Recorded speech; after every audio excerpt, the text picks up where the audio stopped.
Fox Sports welcomes you to the following presentation of the National Football League. Rams acquired Nick Foles from the Eagles in exchange for Sam Bradford. Rams start the season 4-3, lost their last two, make the change this week to Case Keenum. For more, downstairs to Laura Oakman. Laura. Kenny, usually when there's a quarterback change, the phrase quarterback controversy is close behind, but not in St. Louis. Between Jeff Fisher keeping both Case Keenum and Nick Foles on the same page and the quarterback's friendship, there's been no controversy at all. Fisher hopes Keenum adds a spark to this offense while they take advantage of his mobility. He said he is on a long leash, but Kenny also added, we have not seen the last of Foles under center for the Rams. Thanks, Laura. Foles went out as one of the Rams' captains moments ago. St. Louis won the toss, elect to receive. On a 47-degree afternoon in Baltimore, Justin Tucker turned 26 yesterday, gets things started. Benny Cunningham takes a knee, so Case Keenum and the Rams offense will start from the 20-yard line. Keenum started 10 games for the Houston Texans, 8 in 2013, 2 last year. His first win last December against the Ravens. And when we had an opportunity to sit down with him yesterday afternoon, he is a very confident guy at that table. So we've talked about some of the athletic ability that he presents to the quarterback position, but one of the most important things is that confidence.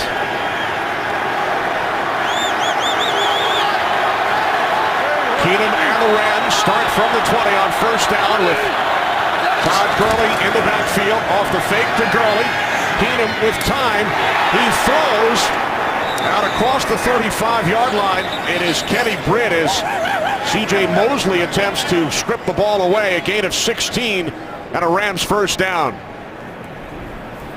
Simultaneous possession, C.J. Mosley dropping back, recognizing this. They're going to come in. You see right there they have it. At the same time, Kenny Britt kind of wrestles, gets better position. That will always go to the receiver who establishes possession first.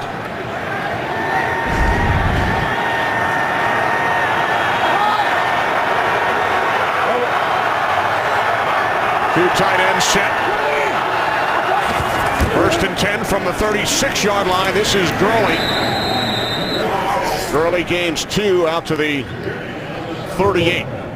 And he will be running behind a line that is changing again. We've got some young guys on the right there. You see Cody Wickman, Andrew Donnell getting the start. Some guys going on IR this week for the Rams. And how do they do up front for Todd Gurley? That's one of the reasons why it's kind of strange that this offense has struggled. Todd Gurley has kind of burst onto the scene, adds that threat in the run game, and they haven't been able to take advantage of that. Gurley, top of your screen, split wide to the left. And Wes Welker, slot to the right. And it is Welker who caught 3 balls last week in his Rams debut. And this is what we've seen Wes Welker do throughout his career, just working that slot area. It's kind of a skill. It's tight quarters. You can see you're working against Courtney Upshaw. Big body. He's playing you hard, inside-out leverage. Yet Wes has got that savvy, the ability to start-stop, to get inside to make the catch. Career reception number 894. Third and a long walk.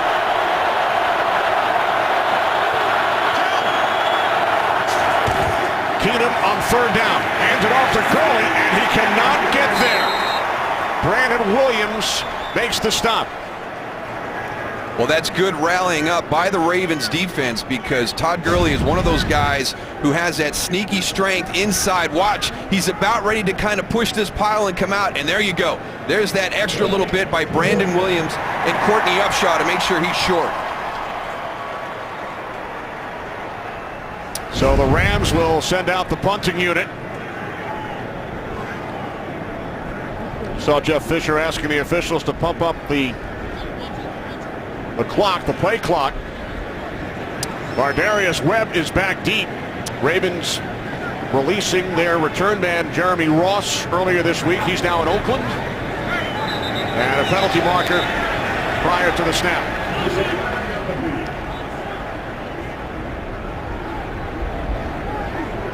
Tony Correnti, our referee today.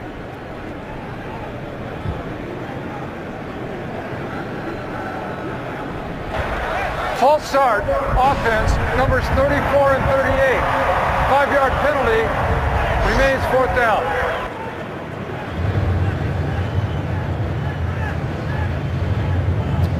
So this will back the Rams up 5 yards. Johnny Hekker getting set to punt it away.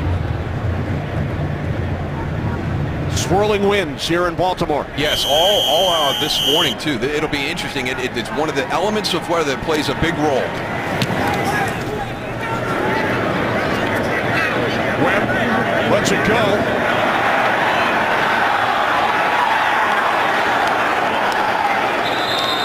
Special teams always a staple of Jeff Fisher coached football teams. It is down inside the 1.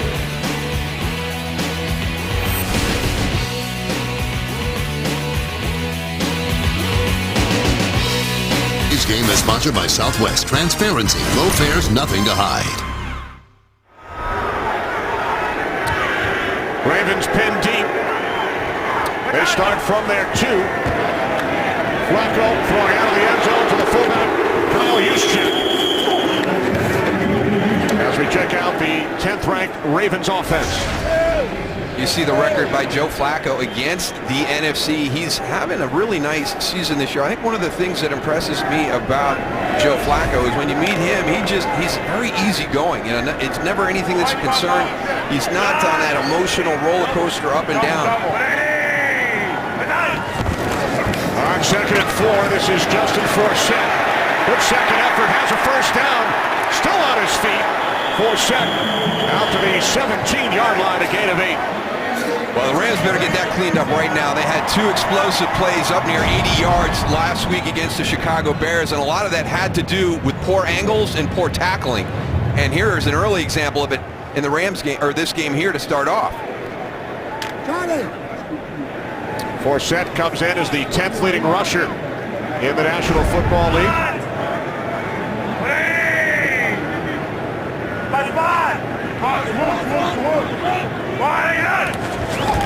From the 17 on first down, it's Forsett again. Picks up a first down and more. Out to the 35-yard line, 17 more yards for Forsett. Well, we've got a big change in that offensive line for the Ravens. Kelechi Osemele is out of the lineup today. Ryan Jensen gets the start, but they have come out. They're starting to establish the run game right here with Justin Forsett, and he's going to be key to this game today. There's a lot of respect by the Rams against this Ravens run defense, but you've got to commit to it. New center as well, John Urschel for the injured Jeremy Zutaut. Catches made by the former Ram, Chris Givens, for a gain of 5. Chris Long returns for the Rams. He's missed the last 4 games, but they are without Robert Quinn. Yeah, and one of the guys down front you have to keep your eye on is Aaron Donald, and he's an undersized guy. He plays with a big chip on his shoulder, as explosive. He's in the backfield all afternoon. On 2nd and 5, this is Javaris Allen, a rookie out of USC, and it's Donald who makes the tackle. Ravens now facing a 3rd down and 1. Well, it's been interesting to see the run-pass ratio for the Ravens this year, probably as pass-heavy as it's ever been under John Harbaugh. And when we talked to him about that, he said, you know, the first quarter, I've got to do a better job of committing to it. They're only averaging about 5 carries per quarter in that first quarter, which is way down near the bottom of the league. And you see here this afternoon coming out and establishing that, and Mark Trestman committing to that right away against the Rams. 64% pass for the season. They run only 36% of the time on the toss. It is Forsett. Another first down. Forsett. And there is a flag finally forced out of bounds at the St. Louis 30.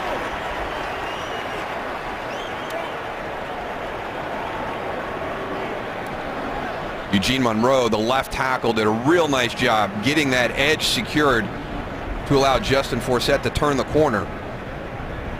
We'll see what happened inside. This looked like it was more from something inside. Tripping offense, number 66. 10-yard penalty, repeat 3rd down. That's the left guard, Ryan Jensen, making his first career start. You go to throw, and then you kick the foot up.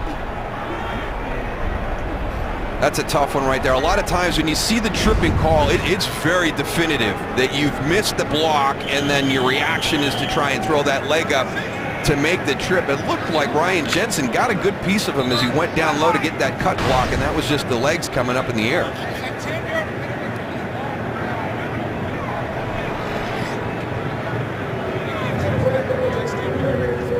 From the spot of the foul, that is correct, with the repeat of third down. So it will be third down and 6. Tripping is a 10-yard penalty, marked off from the spot of the foul.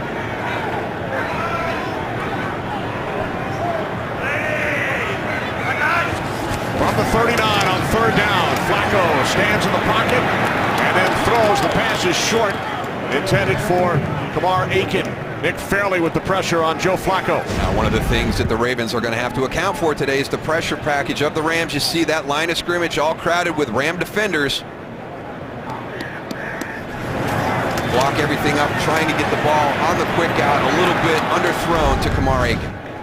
Now the Rams send 2 return man deep, Tavon Austin and Wes Welker. We talked about the wind. Sam Cook is very unique in his ability when he directionally kicks to send it to the far right sideline or to the far left sideline. Jeff Fisher wanted to make sure he was covered.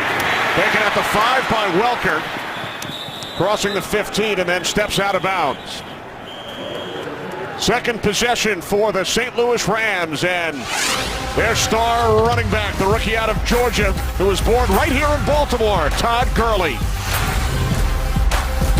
Today's game is sponsored by Budweiser. Make a plan to make it home. Back in Baltimore, no score, first quarter. Rams start from their 15-yard line. Austin motions into the backfield, a handoff to Gurley. And Gurley gains 6 out to the 21. And that's an element of the offense right there you saw. Tavon Austin coming in motion. You have to respect the potential of him getting the ball on the perimeter, and then all of a sudden, here comes Todd Gurley between the tackles. And when you talk to anybody on the Ravens defense, they all talk about his ability to run with power. He can do the jump cuts where you plant, you're jumping from one hole to the other, and when he gets into the open field, he's got some sneaky breakaway speed. 4th in the league in rushing yards despite missing the first 2 games. Again, Austin motions into the backfield. This is Gurley, and he has a Rams first down out to the 32 as we head to Los Angeles for a game break with Kurt Menefee. Kurt. Well, 4 plays into his first NFL start, Brock Osweiler has a touchdown. Hooked up with Demaryius Thomas for a 48-yard score, and it's on his 25th birthday as well. Up 7-0 at the Bears early on. Kenny Moose and Laura. All right, thanks, Kurt. So an early lead for Denver in Brock Osweiler's first start. Case Keenum making his first start as a Ram. 11th in the NFL.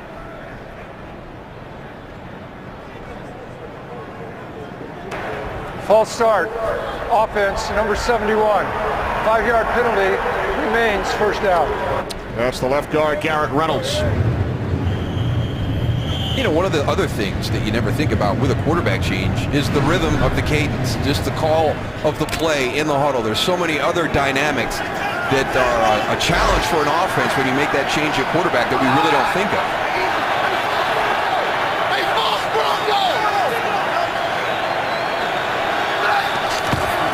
Corey Harkey lined up as the fullback as Gurley gains a couple and some extracurricular activity. Tavon Austin involved with Jimmy Smith.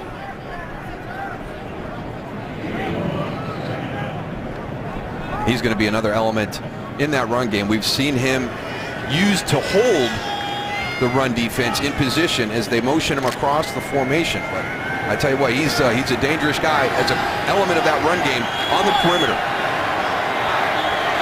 Austin to the sidelines, 3 tight ends.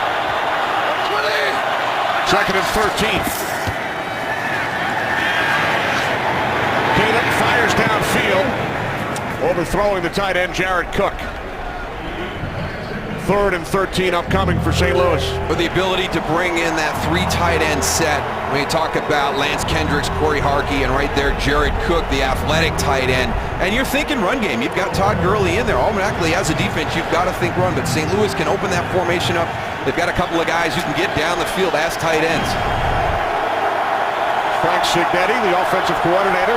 Jeff Garcia to his left, offensive assistant on the Rams staff.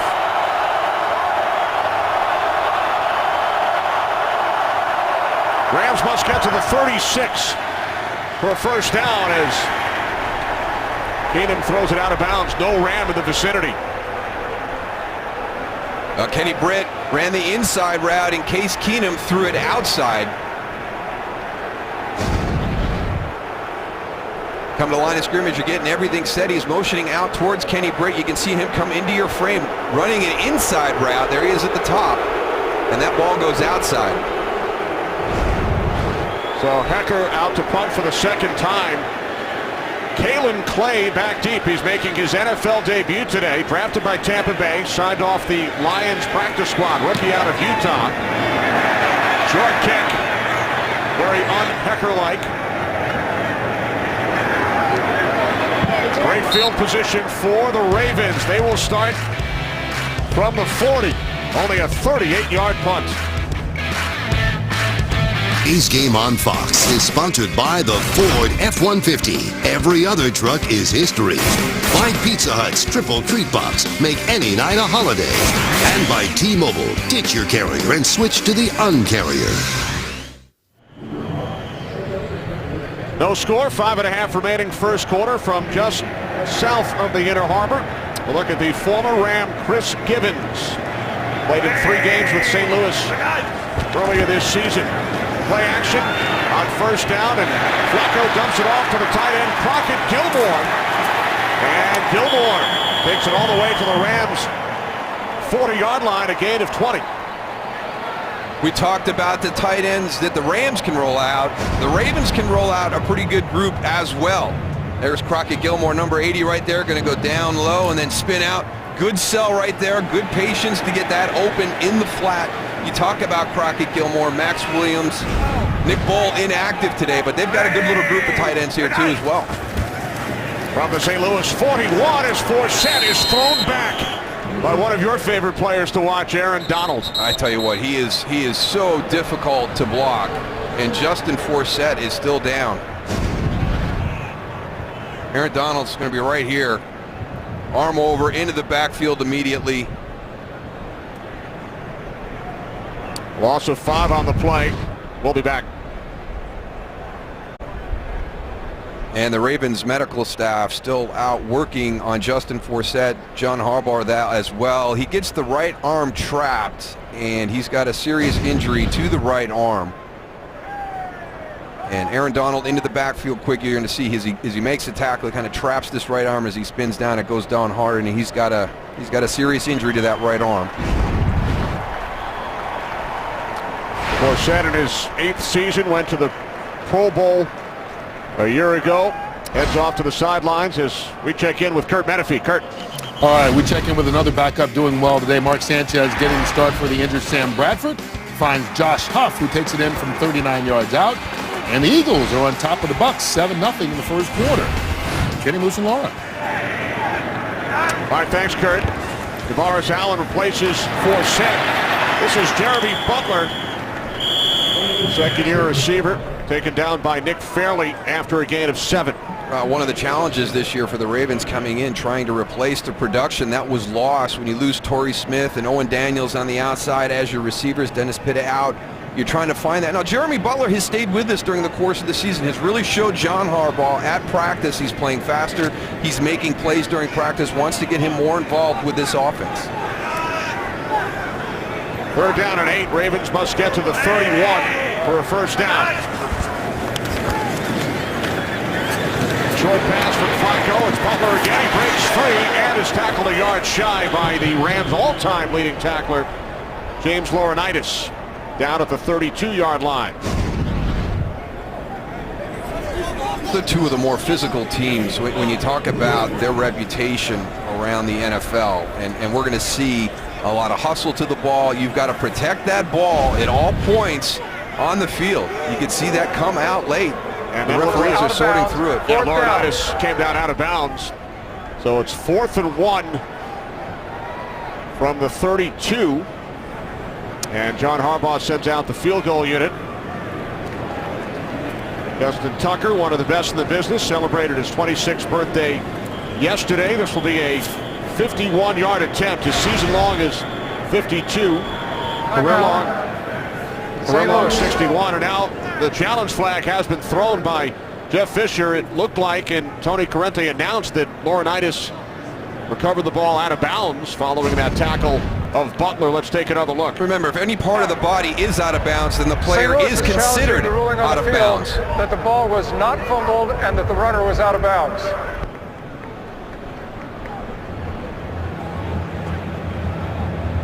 So Tony Corrente will take a look. It looked to us like James Laurinaitis did not have possession of the fumble until he came down out of bounds. Mike Pereira with us. Mike, what did you see? Agreed totally. Here you got two things to look at. Is it a fumble? But go to the second part afterwards. Is that St. Louis, did they get possession of the ball? It's loose there, and by the time he secures possession, he's actually on the ground out of bounds. So the first part's irrelevant. It's going to be a fumble out of bounds, and Baltimore retains the ball. Thanks, Mike. So all three of us are in agreement as we await the official word from Tony Corrente.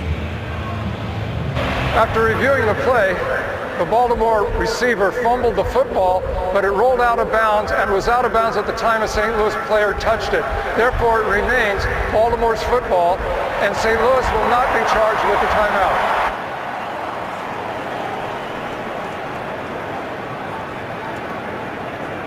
So the call on the field stands.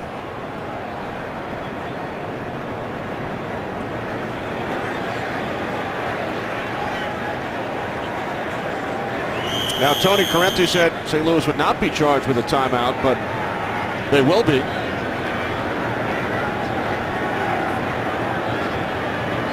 Because the call on the field stands following the review. 51-yard attempt. Tucker wide to the right. It is no good.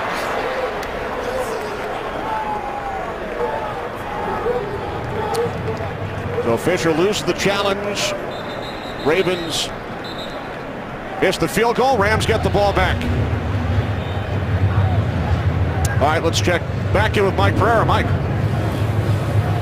Yeah, St. Louis is not charged a timeout because they won a portion of the challenge. They ruled that it was a fumble, or they ruled the runner down. In fact, it was a fumble. So they won that aspect of the play. Now, they don't get the ball because the recovery was out of bounds, but since it was reversed to a down by contact to a fumble, that means that they won the challenge. They won an aspect of the play or of the review of the challenge, and so therefore there's no charge timeout. All right, Keenan fires downfield, and there is a flag all the way downfield. Well, it really looked like Case Keenum was beyond the line of scrimmage. You've got to be fully beyond the line of scrimmage. But it looked to me like he was definitely close. I think he was all the way beyond. Pass interference, defense number 22. The ball will be placed spot of the foul and an automatic first down. Now, this is a heck of a job, and here's one of the reasons why the change was made. Case Keenum has the ability to extend plays. There's that athleticism we're talking about. He lets it go just beyond the 41-yard line, so he is behind. I'm wrong. You just need a portion of your body behind that line of scrimmage. I thought he was all the way beyond. And now the challenge flag from John Harbaugh. Well, I think John Harbaugh is going to have the same reaction that I had, because it really did look like Case Keenum had moved forward far enough in the pocket that he was beyond the line of scrimmage. Every part of his body beyond the line of scrimmage. Baltimore is challenging the ruling on the field that the quarterback was not beyond the line of scrimmage at the time he threw the pass. That the quarterback was not beyond the line of scrimmage? I'm getting confused on these challenges, Kenny. They're not making sense to me in semantics. Well, John Harbaugh has challenged the last play. Our second challenge of this first quarter. Here's Tony Corrente. After review, the ruling on the field is confirmed. The quarterback's entire body was not beyond the line of scrimmage. It will be first down to St. Louis. Baltimore will be charged with their first timeout. Now we agree with that one because Keenum's right foot was behind the line of scrimmage. And I had the same feeling that John Harbaugh did when I first saw this play at live game speed. I thought he was fully beyond that line of scrimmage, and you can see right there, he is not.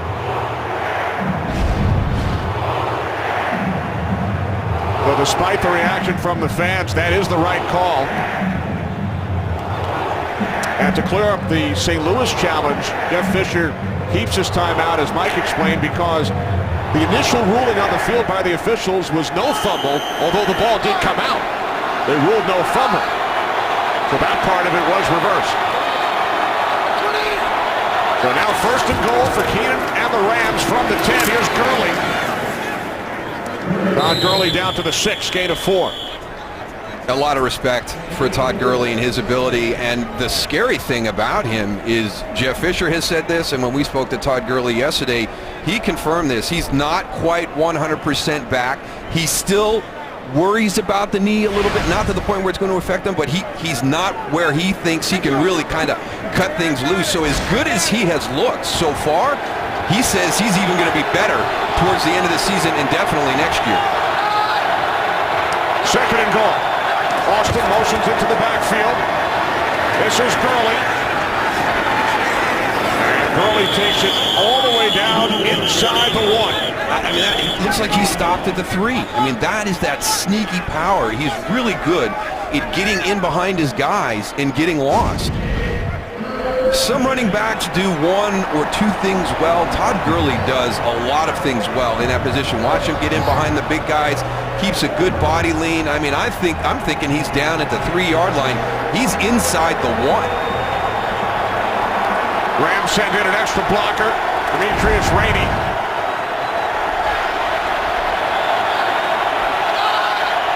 Third and goal.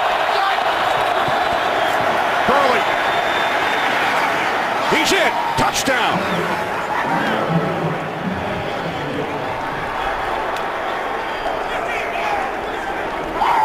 That was all Todd Gurley right there. A little misdirection, a little scissor on the goal line, getting Flo to the offensive left and then bringing Todd Gurley to the right. And you've got some Raven defenders there. They don't have very far to go, but they really kind of established the line of scrimmage. You got guys in the backfield. And again, Todd Gurley finding a way to lean forward, move forward into the end zone. Born in Baltimore, lived here until he was 8, moved down to North Carolina. Scores his 6th touchdown of the season, first time ever in this stadium, with friends and family in attendance.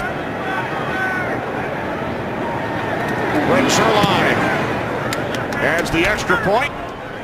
So thanks to a 49-yard pass interference penalty, Rams with first and goal on the 10, and then Gurley takes it in from the 1. What a start to his career it has been. Now, we've talked about how he's burst onto the scene here in his rookie year. Look at the names that he's associated with right there when you talk about Eric Dickerson, Adrian Peterson, Billy Sims, George Rogers, first overall draft pick going to the Saints there. That's some nice company to be associated with, and he's just kind of starting to learn more about the history of the game. It was fun talking to him and asking him, you know, who did you watch growing up as a fan of the game that you liked as a running back? And, you know, he was back in my era through the 80s and talking about some of the guys there, and then all of a sudden got, you know, I have gone now back and looked at some of the guys, you know, further back. Gale Sayers is one of the guys that really struck him, and his ability to move at that smooth flow that Gale Sayers has when he ran the ball, and how productive he was in his short career.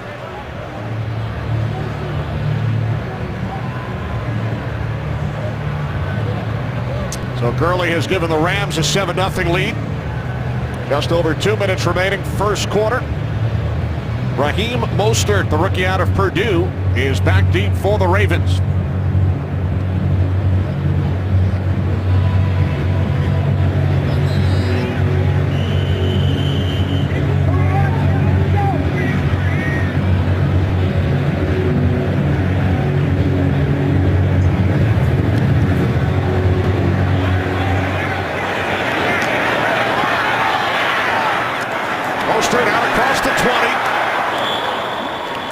brought down just shy of the 30-yard line by Benny Cunningham as we check in downstairs with Laura. Kenny, we see the Ravens offense take the field after obviously what we saw, Justin Forsett not out there. Official word from the Ravens, it is a broken right arm. Kenny. All right, thanks very much, Laura. Injury is such a big story here in Baltimore this season. Ravens already with a league-high 15 players on injured reserve. Yeah, and as you pointed out, starting center Jeremy Zutaw goes on this week. This is Allen, and he is wrestled back by William Hayes. And can you stay committed to the run and have the production that Justin Forsett was having at the start of this game? Javaris Allen is going to have to come in, and he's going to have to be able to run hard. You see right there, he's done a nice job so far, 4.3 yards per carry.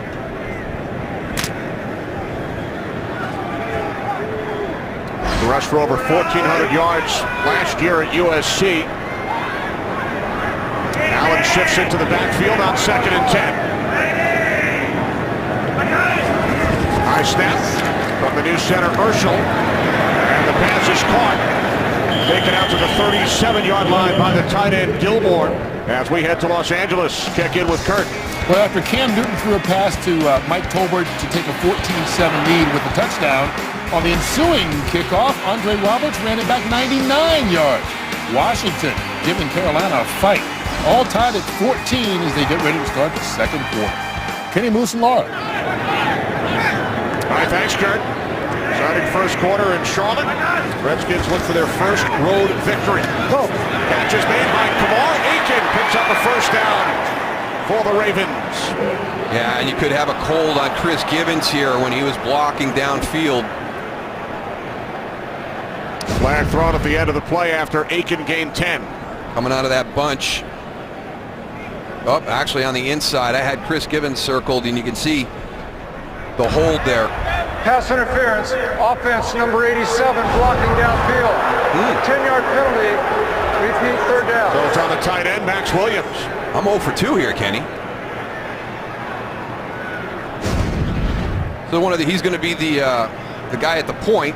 So remember, inside 1 yard, and it's that little rub play. So as he goes beyond the field, and some people say, well, that's just press coverage. He's trying to force that hard release, but it did look like that cell when you have the rubs and those quick hitting routes that come out of the bunch formations.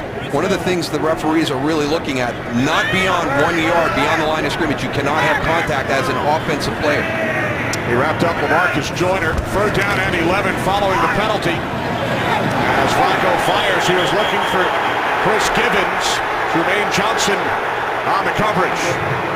And there's a lot of contact at the top of this route. This is going to be going on all day long, this banter, because of Chris Gibbons coming to the Ravens on October 3rd this year. You can see the contact right there. Trumaine Johnson trying to jump that route. There's a lot of contact on the top. Surprised that that's not called pass interference. Again, 2 return men deep for the Rams. Welker and Austin. This is Tavon Austin from the 25.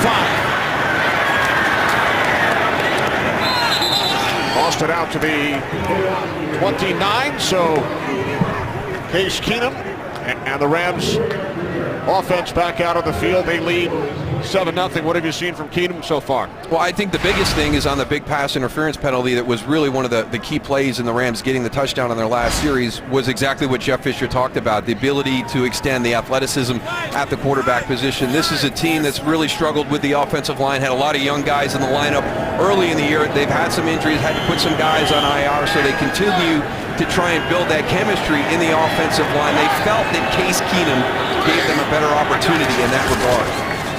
From the 28, this is Gurley. As the first quarter comes to an end, Gurley out to the 33-yard line, gain of 5. Gurley with the game's only touchdown. Rams out to a 7-point lead. Rams lead 7-0. Rams 53 yards of offense, but they gained 49 on the pass interference call. Doesn't matter how you get those explosive plays, Kenny.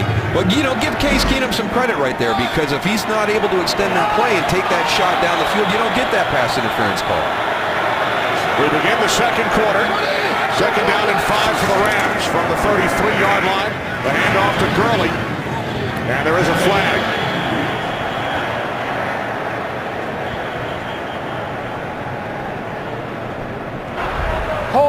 Offense, number 73. 10-yard penalty. Repeat, second down. That's another one. 9th hold of the season. Called on Greg Robinson, the left tackle. He's really struggled. He's coming in from your left side. You can see right there, he's got the grab. And I always say this, if inside, if you go to the ground, I mean, 9 times out of 10, they're going to throw the flag on a hold. Sometimes you may have a great block and just pancake somebody, and you might even get a holding penalty called on you. Robinson has committed more penalties than any other offensive player in the league this season. Keenum steps up and then throws it into the ground in the vicinity of Kendricks.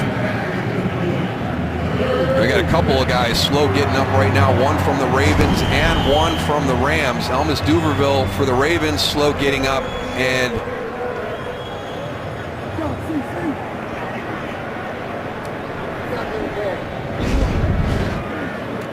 that's Andrew Donnell. Oh boy. Making his second career start at right tackle. Time to make some adjustments on that line again. Today's Game on Fox is sponsored by Cricket Wireless, the Merrier Carrier. By Pepsi, the official soft drink of the NFL. And by Citizen Echo Drive, fueled by light. It never needs a battery. All kinds of issues amongst the Rams offensive line. They lost Jamon Brown and Darrell Williams last week. Rob Havenstein still out. Now they lose Andrew Donnell. Demetrius Rainey comes in. They shuffle 2 of the other linemen. Here's Keenum looking to set up the screen. And there is a flag. As Keenum took a hit from Dumervil. Personal foul, rubbing the passer, defense number 58. Had the quarterback in his grasp, continued to driving backward and then into the ground. 15-yard penalty, automatic first down. And so that's the big thing. This is not a late hit. You're there in time, but now you're going to see. Boy, they're calling this close. All right, you're going to agree with some of these calls. You're going to disagree with some of these calls. Right now, just understand that Tony Corrente and his crew are calling this game extremely tight. I did not see Elvis Dumervil pick up the quarterback and drive him into the turf, which usually gets that penalty. Excuse me, Darrell. It was Dumervil last week who committed that face mask on the controversial last play of the game against Blake Bortles, which led to the game-winning field goal. Another personal foul. Assessed to Dumervil. Here's Gurley.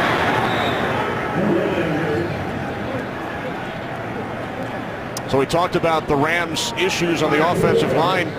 And another name we have not mentioned is Isaiah Battle, who was inactive today along with Trey Mason, the 2 Rams who missed the team bus yesterday. Yeah, unacceptable, and that's not going to work on a team coached by Jeff Fisher. So, and you're going to put your team in a bad position because the worst case scenario, Andrew Donnell going out and having to shift your entire line instead of having Isaiah Battle suited up for this game, who is a natural tackle to be able to step into that position. On 2nd and 6, here's Gurley. And the other player, Trey Mason, is a guy that can provide valuable snaps for Todd Gurley. He's coming back. He's not 100% yet. Jeff Fisher is going to keep him on a snap count. He wants him to get 20, 22 carries a game. He doesn't want him getting up into the 28s, the 30s, the 32s. Trey Mason is the guy that can help him accomplish that. No reason for him to miss the flight, and he's missed some meetings and some treatments so far during the course of the season too. He's got to become more of a professional and understand he has a great opportunity in this organization as a running back to be helpful to this team. So both Battle and Mason deactivated. 3rd down and 5. Keenum to Kenny Britt for a Rams first down across midfield into Ravens territory. Nice job getting this out quickly. Dialing up a little bit of pressure. Kenny Britt on the outside, pushes it to the sticks and falls forward just to make sure.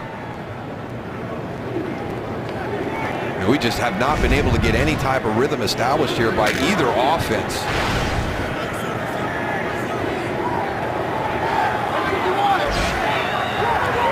New set of downs for the Rams from the Ravens 49. Gurley. Wrapped up by Dumervil as we head to Los Angeles. Game break. Mike Hill. Mike. All right, guys. Tony Romo's back for the Cowboys, but it's the defense helping them out. Rolando McClain picking off Ryan Tannehill, 12 yards, gets him 6, his first career touchdown. 7-0 Cowboys in the second. Kenny Mooks, back to you. Now they needed some of that help the previous 7 weeks when Tony Romo was on the sideline, Kenny. Back for the first time since week 2. Look at Romo's numbers. Cowboys amazingly still in the hunt in the NFC East. The crazy NFC East. Giants on a bye at 5-5 in first place following their loss to New England. As Keenum fires downfield looking for Tavon Austin. Ladarius Webb on the coverage. Really nice job in coverage by Ladarius Webb in this situation. Stride for stride, coming from the inside part right here. Stride for stride here, and now watch the eyes. As soon as Tavon Austin looks back for the ball, he looks back to track the ball. That's about as good as you can do it.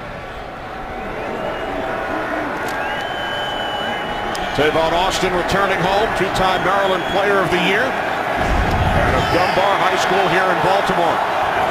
3rd down and 10. Keenum slings one, and it's probably Marquez who makes the catch. And Marquez is down at the 18, and a flag is thrown.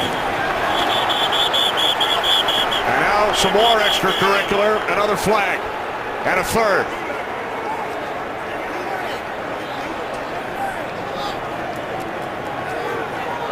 C.J. Mosley came flying in with a late hit after Marquez was ruled down.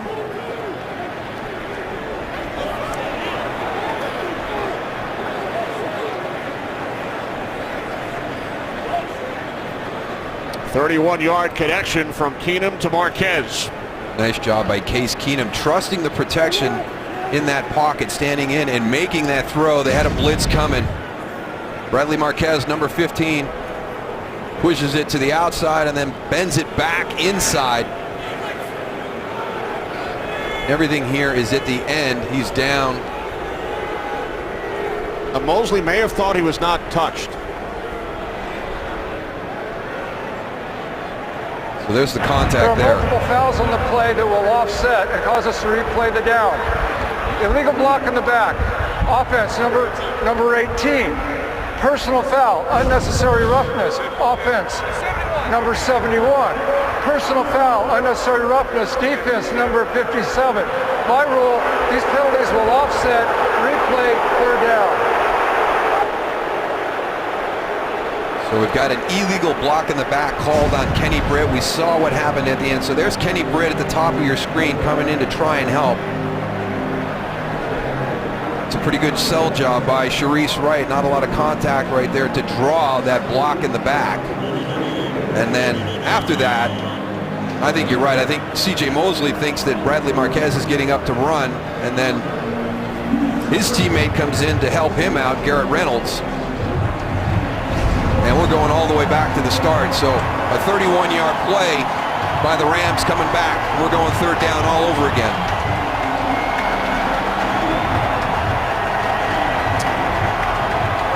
So it will be 3rd and 10 from the 49-yard line, and now Jeff Fisher would like an explanation.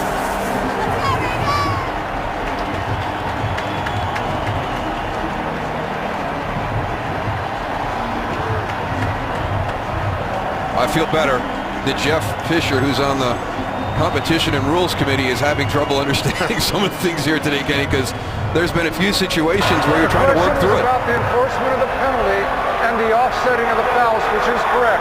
3rd down.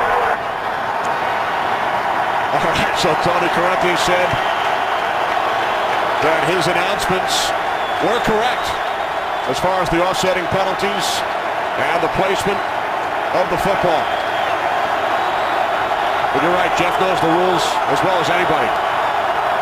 Been on the competition committee for many years. Here's Keenum on 3rd down.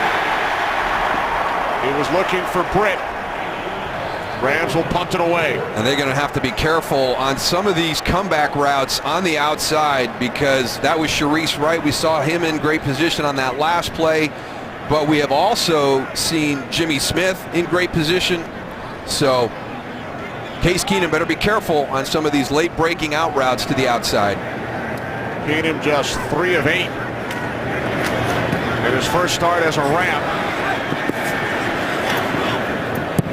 Webb lets it bounce, and it's down inside the 20 by Chase Reynolds. Only a 30-yard punt into the wind.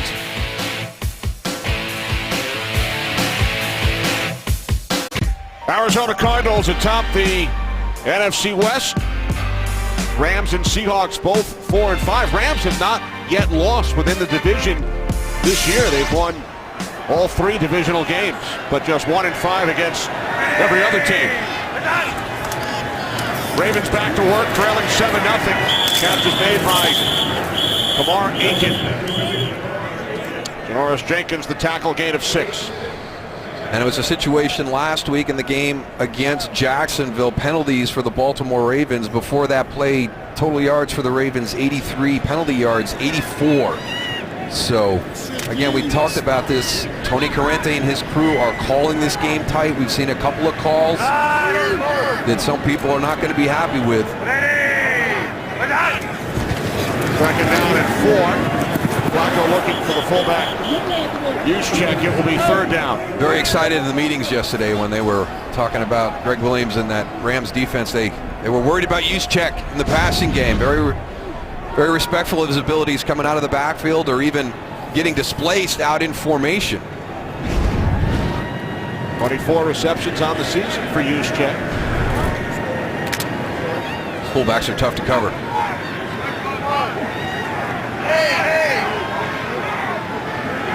Now 3rd down and 4. Ravens must get to the 29. And Flacco's pass with Gibbons, the intended receiver, broken up by Jenkins. Both of these teams playing these out-breaking routes really well. 13, Chris Gibbons coming across in motion. That's a heck of a job by Janoris Jenkins because you could see that underneath route with Max Williams and his guy trying to disrupt Janoris Jenkins' ability to actually get over there to make that coverage. He fights through. Again, Welker and Austin back deep for the Rams. Austin takes it out to 25. Good coverage downfield by the Ravens. And a late flag. A hit out of bounds.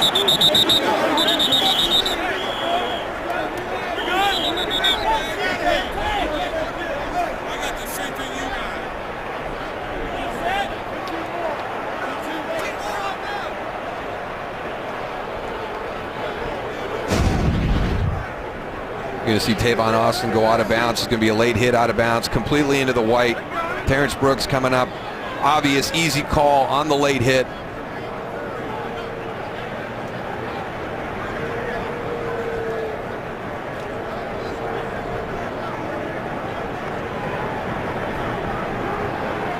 This is the element that the referees have to get under control. We had it on the long catch by Bradley Marquez at the end of that play where we had the offsetting personal fouls. We've got a situation here. They're sorting through with issues after the play is over. There are 2 fouls on the play, both against Baltimore. An eligible downfield offense. This penalty is declined. Personal foul, late hit out of bounds, number 31. This penalty is accepted. 15 yards, automatic first down. Now remember, Asa Jackson last week, 2 personal fouls in that game, his 3rd for the year, and he's not on the team anymore. John Harbaugh is not going to put up with this nonsense. You're almost at 100 yards. 10 minutes into the, we got 10 minutes left in the second quarter.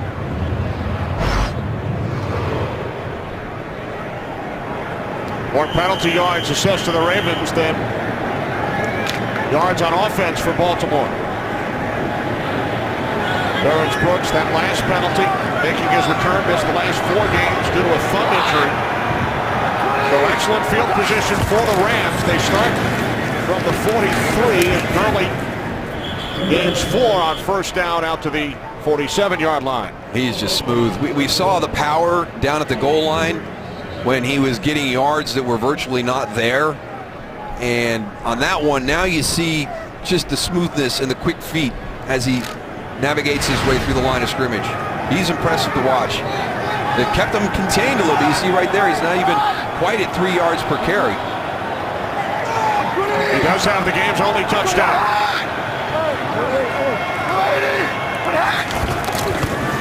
On 2nd and 6.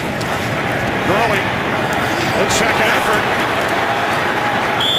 So Todd Gurley, after he was bottled up early in the play, able to take it into Ravens territory. Just a yard shy of the marker. And there's just really nothing there.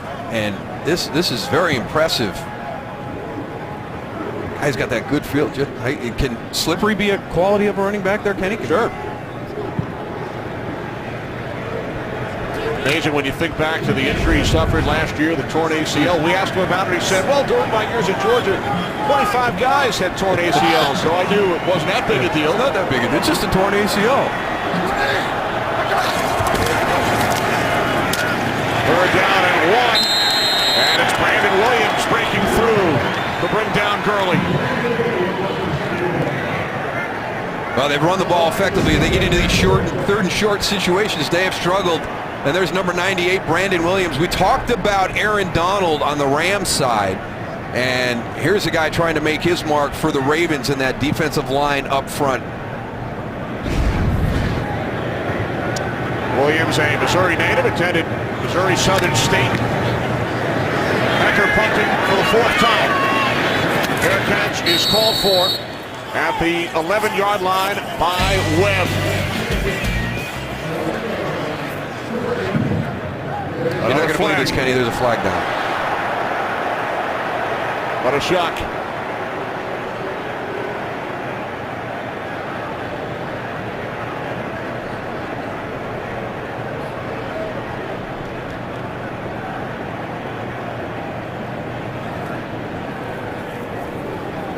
About the looks on the faces of both head coaches. An eligible downfield offense, number 53. Baltimore has accepted the option of adding the 5-yard penalty to the end of the play, first down.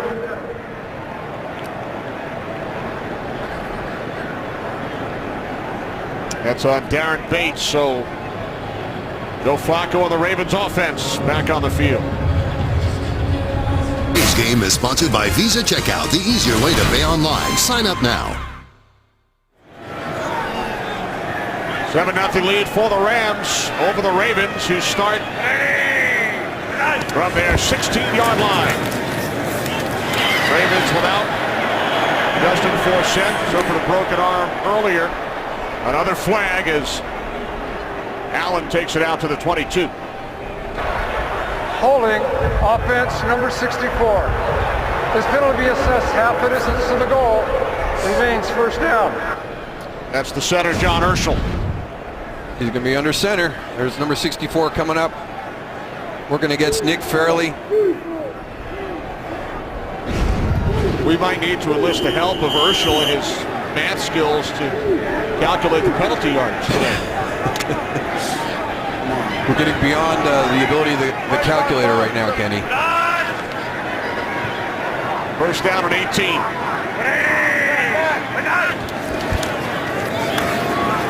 This is Allen. Got in a big hole. And Allen takes it all the way out to the 25-yard line, a gain of 17.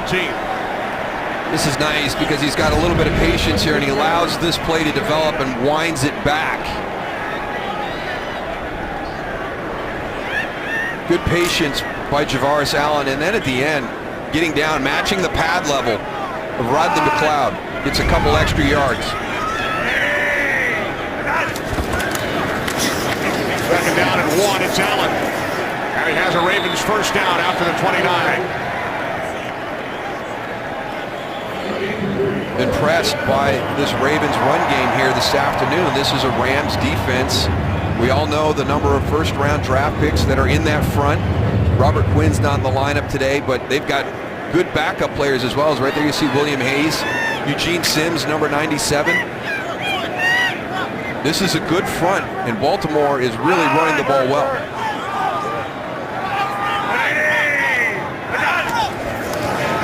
Off the fake to Allen. Flacco is picked off. McLeod with his second interception of the season. He's got Crockett Gilmore open. It's the bootleg. You're having success running the football, so now you can get to some play action. He's got Crockett Gilmore open. He's going to come from that spot, get into that intermediate level. You can see the space, but it sails a little bit on Joe Flacco. Turnovers have been an issue. Baltimore now minus 11 for the season coming into the weekend. Tied for last with the Lions in turnover ratio. Well, that was their big reason for losing that game last week to Jacksonville. Everybody's going to go to that last play of the game, that extra play without time on it, but they had 4 turnovers last week against Jacksonville. All right, from the Ravens 42, this is Gurley. Brandon Williams, the tackle, gain of 1. And the Rams, despite a record, a game under 500, they are now a +5 in turnover ratio for the season. Case Keenum getting the start for Nick Foles. Started the first 9 games for the Rams. Jeff Fisher looking for a spark.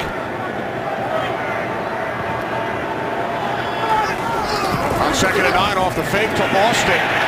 Keenum chased by Chris Canty. And he throws it out of bounds.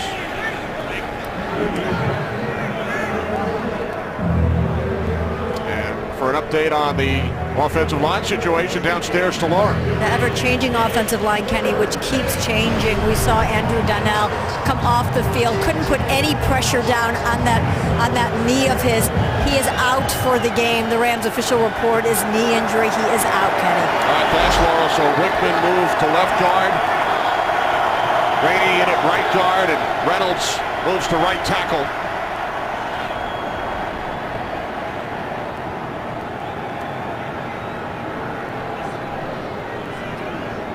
They will adjust the Timeout with spotting of the football, 3rd down. Officials move the football about 6 inches. 3rd down and 9. Rams must get to the 32 for a first down.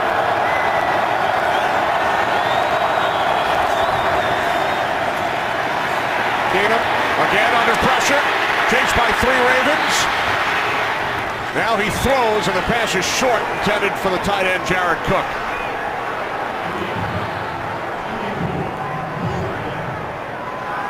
Well, you can see the change in quarterback again. We've seen Case Keenum be able to extend the plays. Courtney Upshaw gets by Greg Robinson quickly. Now, he had a lot to say to Tony Corrente after that play. Felt that he was held in that situation as well, but the protection is starting to break down a little bit for the Rams with all the changes in this offensive line.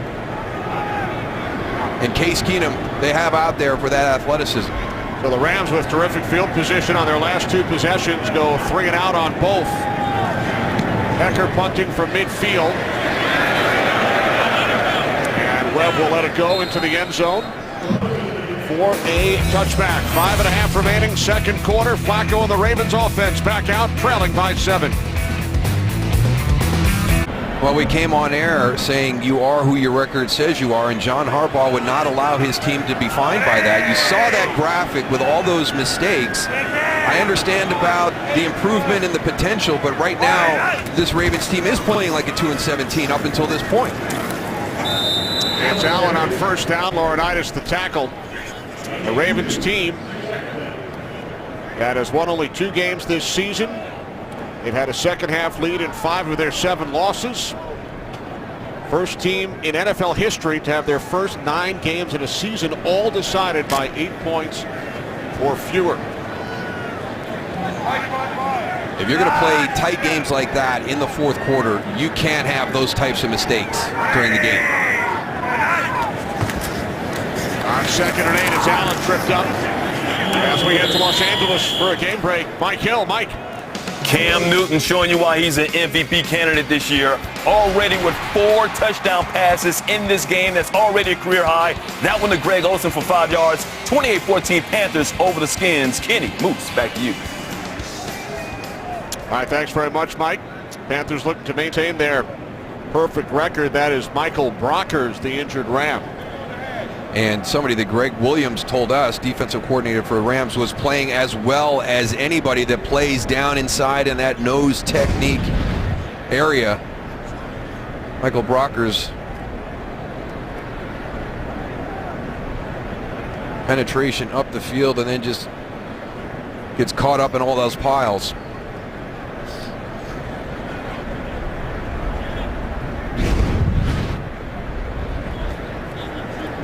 It was going to be one of the areas that this defense was going to focus on, was the fact that John Urschel, coming in to play center for Jeremy Zutaw, who went on IR this week, Greg Williams was going to give him a heavy dose of Michael Brockers in the run game. He's going to move Aaron Donald in passing situations down onto John Urschel.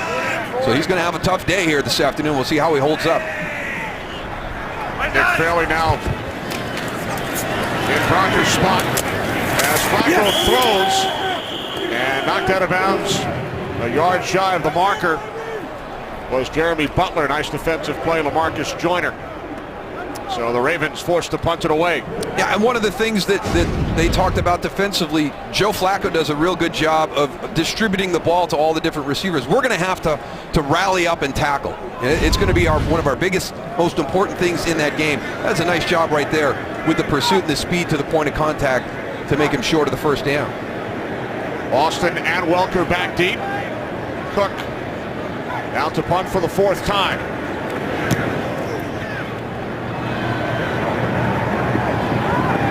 Austin lost it. Recovered by the Ravens. C.J. Mosley recovers the muff by Austin.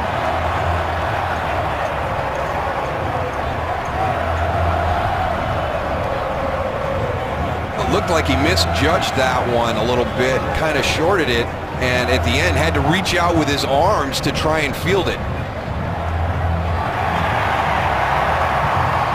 Officials still trying to get to the bottom of the pile. There was a muff on the play, recovered by Baltimore, first down.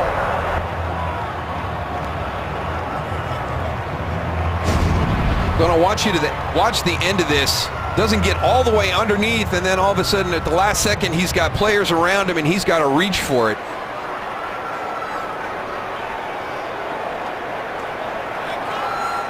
C.J. Mosley hustling down there, starting inside linebacker on special teams.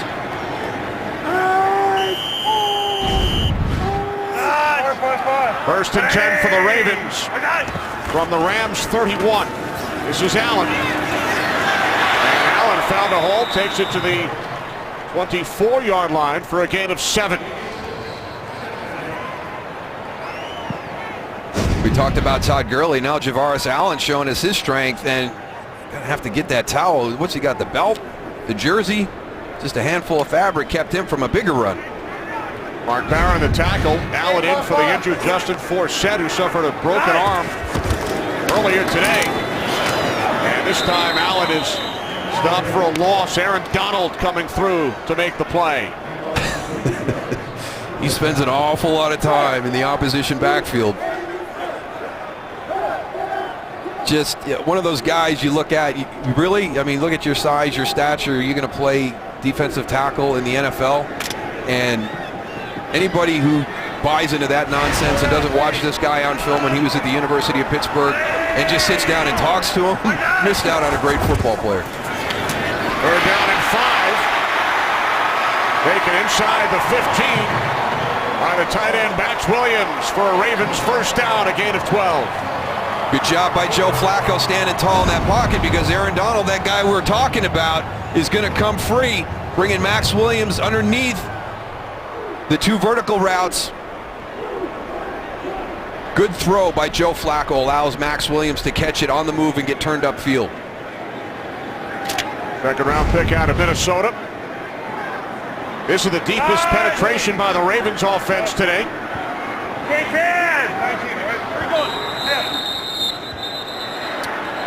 More penalty flags.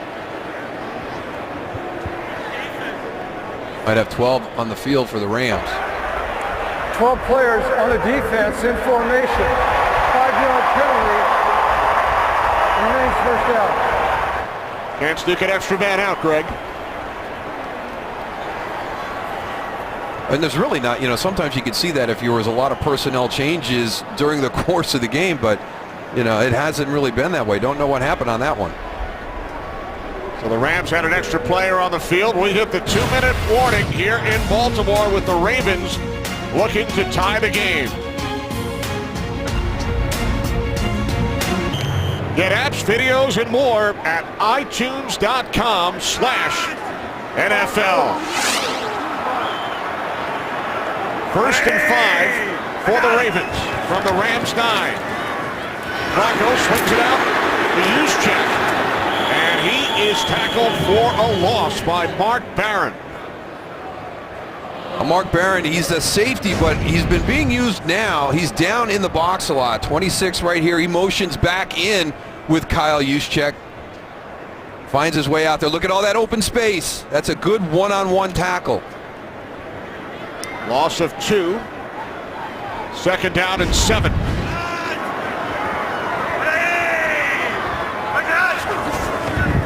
From the 11. Flacco in trouble. Down he goes. It is Aaron Donald yet again.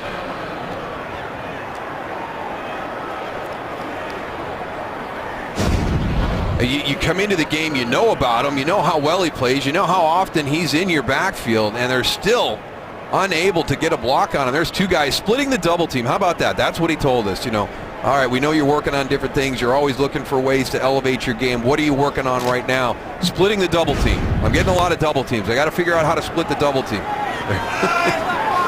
Guy's a machine. He split the double team for his 7th sack of the season. Flacco on 3rd and 14. The screen to the tight end Gilmore. And he will not pick up the 1st down. TJ McDonald with the tackle along with Laurinaitis. So now a decision for John Harbaugh. That's a good tackle by TJ McDonald. I thought Crockett Gilmore had an opportunity for the 1st down. Watch right here. Boom. 4th down and 2. And Harbaugh will leave his offense on the field. Clock winding down. And they took timeout. It took a lot of time to use the timeout. We'll head to Los Angeles. Check in with Kurt. Coming up on the Visa halftime, it's backup day. Brock O gets the go as a Bronco. Case Keenum is in for the Rams. Matt Hasselbeck is back for the Colts. Sanchez looks to make his mark in Philly, and Gates tries to bust out of the gates early. And let's not forget the guys who backed me up. Oh, we say that in love, right? Kurt had a lot of play on words there with the quarterback situation. We've got the easiest one, making the case for Keenum. There you go. Well, now Harbaugh sends out the field goal unit. It'll be a 25-yard attempt. By the way, happy birthday, Michael Strahan yesterday. Troy Aikman as well. And Justin Tucker. They all share a November 21st birthday, and it's Tucker who puts the Ravens on the board. From 25, the day after he turns 26. So it's a 7-3 lead for the Rams at the half. As we send you to Kurt, the birthday boy Michael, and the gang in Los Angeles. Visa halftime report. Today's excitement brought to you by Nissan. St. Louis Rams with a 7-3 lead over the Baltimore Ravens. As we get set for the second half, today's excitement brought to you by Nissan. Rams look to get back to the 500 mark and remain in the NFC playoff race. So look at the first half numbers. 137 yards in penalties. 74 total yards of offense for the St. Louis Rams. Yet it was a 49-yard pass interference penalty, which led to the game's only touchdown.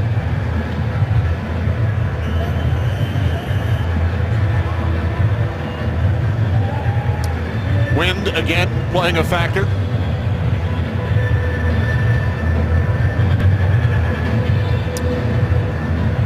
The Rams will bring in Rodney McLeod to hold.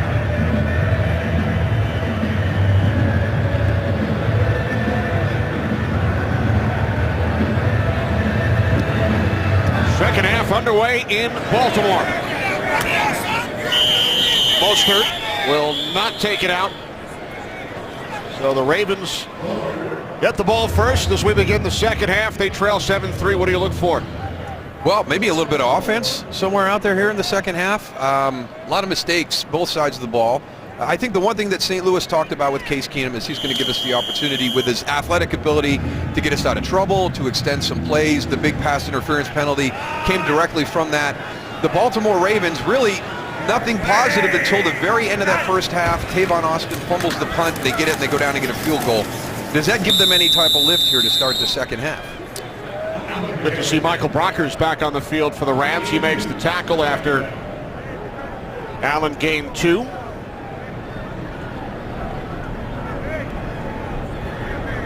They had a bad day with penalties last week against Jacksonville, 9 for 121, and we picked it up. We almost matched that number in the first half. Franchise record for penalty yards in the first half by the Ravens. Wow, great job. Aiken spins away from a big hit. Jermaine Johnson went for the hit, but did not bring Aiken down, and he gained 17. Great point, Kenny. He went for the hit. He didn't go for the sure tackle. They've got this diagnosed. Just come up and make a tackle. You're throwing a shoulder, throwing a flipper. Wrap him up. 2 big plays last week against the Chicago Bears with poor tackling and poor pursuit angles.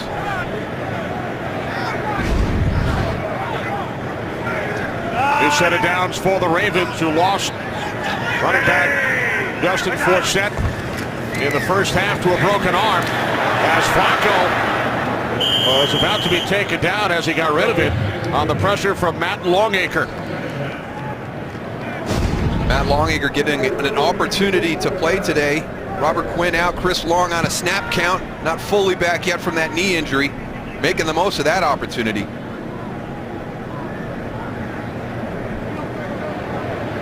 Like Flacco got rid of it just before his knee hit down. Now 2nd and 10. Longacre playing in his second game. Undrafted out of Northwest Missouri State. This is Allen. Down to the 43. Downstairs to Laura. Hi, Kenny. I'm going to pick up with what Daryl was talking about with Case Keenum. As Jeff Fisher said, we made the move because of his mobility. We have to move the pocket and get to take advantage of that. And also, we said defensively, after that half, they're going to think the way to beat us is by running the ball. We need to stop that and be ready for the deep pass. John Harbaugh agreed, saying we're wearing him down. Now what we have to do is make 2 yards turn into 4 yards, turn into 8 yards, turn into 15 yards. We have to keep running the ball. Kenny, back to you. All right, thanks, Laura. On the slant. First down and more for Jeremy Butler, who turns that into a lot more than 2 or 4. It's a 26-yard pickup.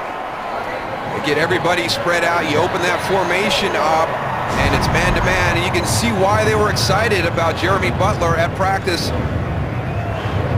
Crockett Gilmore does a good job. He's creating that rub on that route, but smart. Don't have any contact. Don't give the official an opportunity to throw the flag on you. That's the first 20-plus play today by either offense. Without a yellow flag? Exactly. Flacco on first down, rolling right, throws it away. Guess what? Yellow. Well, there was a couple plays for that one. Holding, offense, number 80. 10-yard penalty, remains first down. Tight end Crockett Gilmore. I held this ball a little bit too long.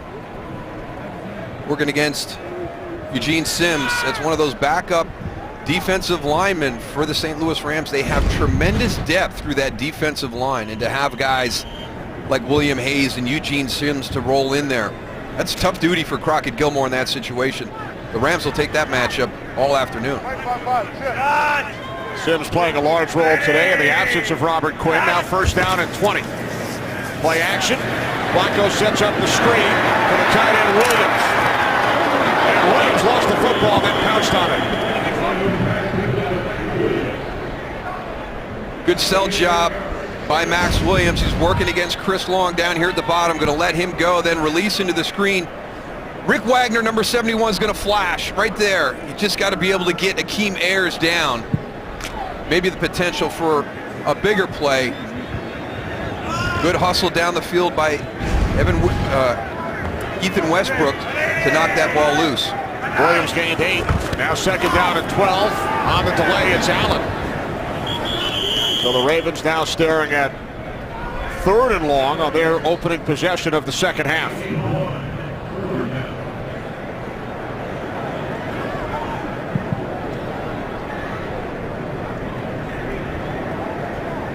Third down at 11 for Joe Flacco and the Ravens. Not yet been able to reach the end zone today.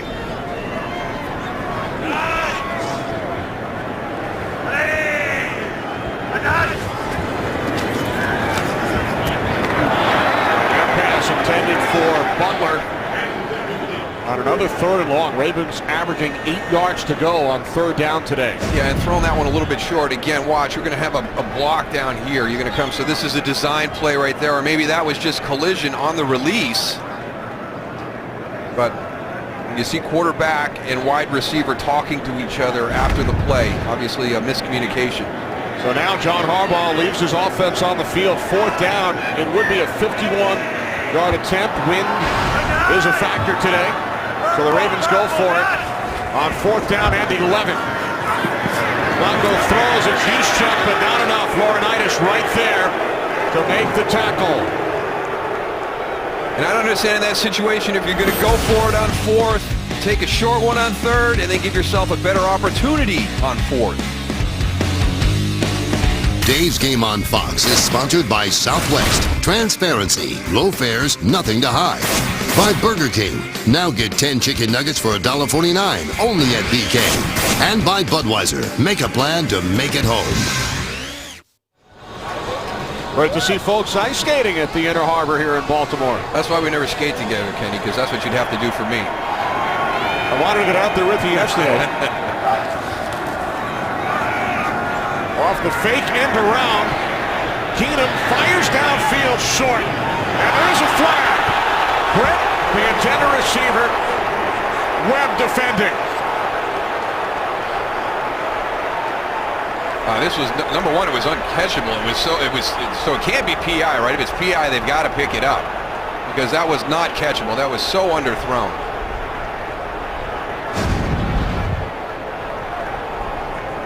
He has him beat. There's the hook and pull. Well, I guess you're going to be able to fight back for it. There is no foul for pass interference. It was judged and ruled that the pass was uncatchable. It'll be second down. John Harbaugh's in shock now. Is that after they reversed it? I finally got one to go my way. Well, you were 100% correct. Uncatchable as deemed by the officials. So no flag, 2nd and 10.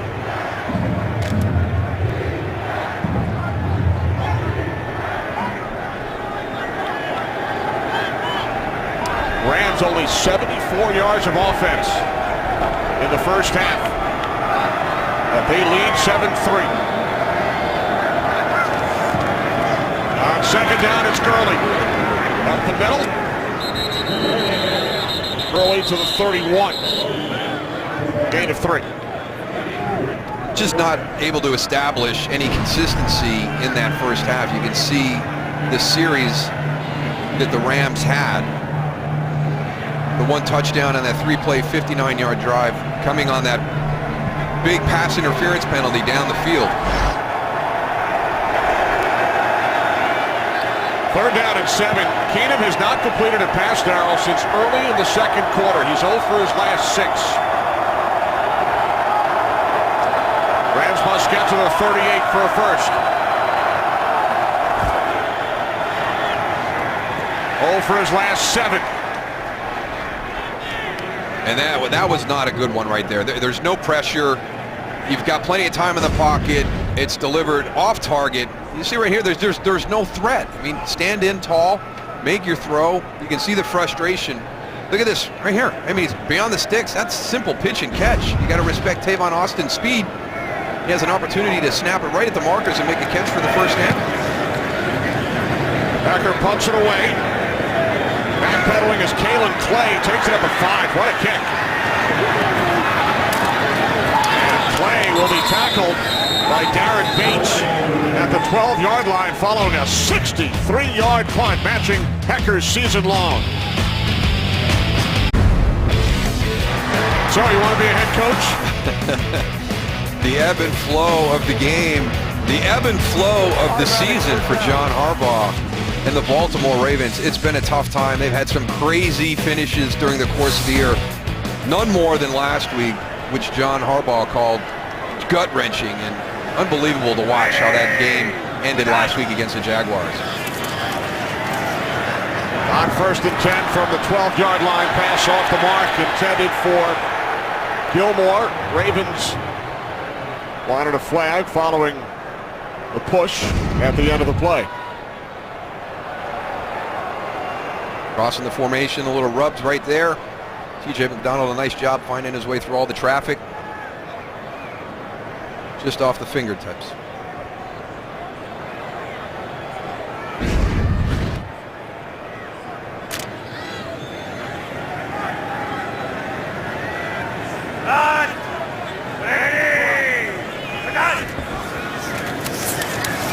Flacco airing it out on 2nd down. Aiken, the intended receiver, no flags. Johnson on the coverage. I like when the officials let the guys on the outside play. Let's see what happens here between Tremaine Johnson and Kamar Aiken. If it's just the hand checking, that's fine. If you get that arm up and you create the arm bar, or you use it to get the receiver off track, as close as they've called things this afternoon, I would have thought they'd have thrown a flag on that one.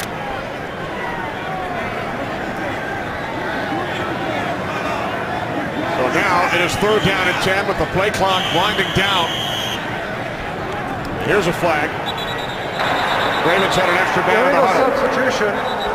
Offense, 12 players in the formations. Correction, there was timeout called prior to the play. Timeout, Baltimore, they're first. All right, so the flag has been picked up because the Ravens call timeout. Early 3rd quarter in Baltimore. 7-3 Rams. Today's game is sponsored by Kay Jewelers. Every kiss begins with Kay. Back in Baltimore with producer Barry Landis, director Brian Lilly, Kenny Albert, Darryl Johnston, Laura Oakman. Early 3rd quarter. 3rd down and 10 for the Ravens. Flacco looking for Givens. Out of bounds. And this is the luxury of the St. Louis Rams, the ability to get pressure on the quarterback just with their front 4. So you've got your 4 defensive linemen rushing, and yet there's still enough pressure to have that ball come out a little bit sooner than you would like. They're trying to get it to Chris Givens deep down the side.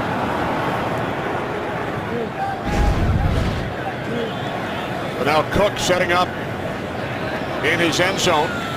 Welker has moved up. Austin back deep.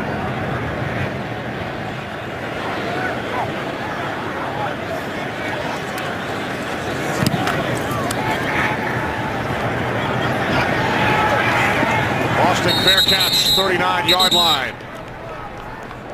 So the St. Louis Rams in Case Keenum's first start as a Ram. He has not completed a pass since early 2nd quarter. No, it's been a tough afternoon, and a deep ball shot there, wind at your back. Well underthrown in that situation, have not been able to establish any type of rhythm, and let's credit the Baltimore Ravens defense as well. You're going to see Todd Gurley pop up here. They're going to have him under 3 yards a carry. So for this offense to really kind of hit its stride, you need Gurley to have that good running day. The Ravens have not allowed that. Again, good field position, but the Rams have not been able to capitalize over their last 3 possessions. Off the play fake. Catch is made by the tight end, Jared Cook. Keenan had been 0 for his last 7.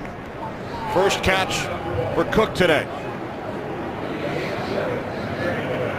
With all the penalties, with all the punts that we've had, it's hard to get into any type of rhythm offensively. So we'll see if they can take that completion now, just try and build from play to play to play. to establish some rhythm here with this offense. Gain of 7. Got a look at Nick Foles on the St. Louis sideline as the ball comes loose and the Ravens recover. Keenum lost the football. Albert McClellan on the recovery. Second St. Louis turnover. Well, this play just did not look good from the beginning. First off, it looks like that there was an illegal procedure at the beginning. Then you have your puller trip. As he goes across formation, your quarterback stumbles coming out, and you fumble the handoff.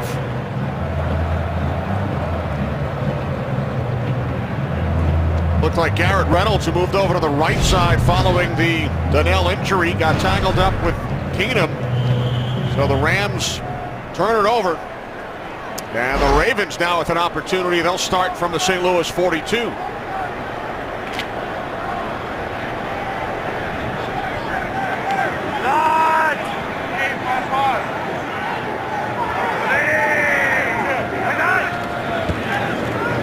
Off the fade to Allen. Flacco throws. It's Allen out of the backfield who broke a tackle and picks up a Ravens first down to the Rams 30. Well, they have not tackled well again this afternoon. It was an issue last week against Chicago for the Rams defense, and we've seen several missed tackles this afternoon. Again, this is just a short check down pass. His last option, come up, make the tackle. It's going to be a 2-yard gain. Instead, Allen picks up 12.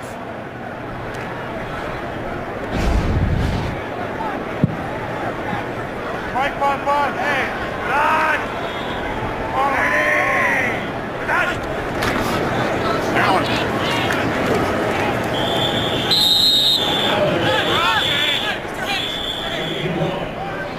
I like the fact that they have stayed committed to this run game. As the game started with Justin Forsett in the lineup, they were having a lot of success in the run game. Justin breaks his right arm and goes out. And Mark Trestman has stayed true. He stayed with this run game. And we touched on it a little bit there in the beginning. This is as pass-heavy as this offense has been under John Harbaugh. So getting back into a little bit of that run that we've seen in seasons prior. 2nd and 9, out of the shotgun. Flacco's pass is picked off. It's Trumaine Johnson. Second interception thrown by Flacco today. So the Ravens give it right back. And Johnson comes up limping. His team-leading 4th pick of the season.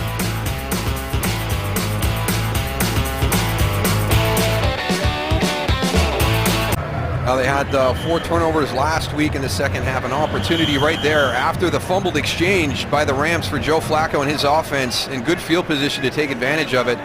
And an overthrow on the screen pass gives the ball back to the Rams. 1st and 10 from the Ravens 49. Keenan handing it off to Gurley.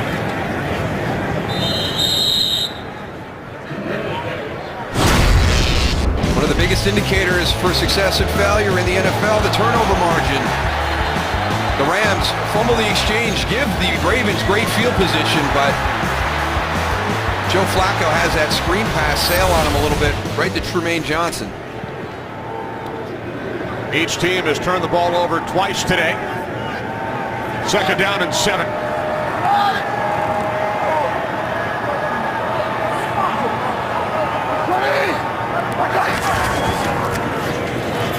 the end around, it's Tavon Austin.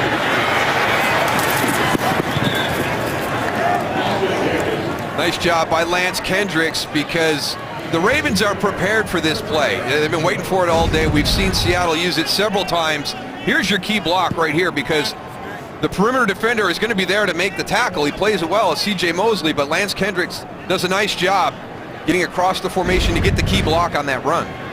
So the Baltimore native gained 16, his 29th carry, most among NFL wideouts. And that matches the biggest play of the day for the Rams on offense. From the 30 on 1st down. Keenan sets, and now he throws. Wide open is Lance Kendricks. And Kendricks takes it in for a St. Louis touchdown. That's a really well-designed play, because they take Brian Quick and Jared Cook and they take them from left to right on deep crossing routes. And Lance Kendricks delays his release. He's going to come from here, but you're going to have post across, and then you're going to have another route that's coming across. You move the pocket to the right, and then you throw it all the way back to a wide open Lance Kendricks.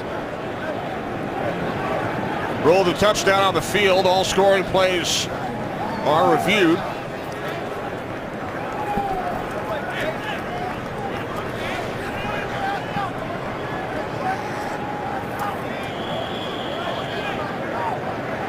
The previous play will go under review. So it will either be a touchdown or first and goal from the 1. Tony Correnti takes a look.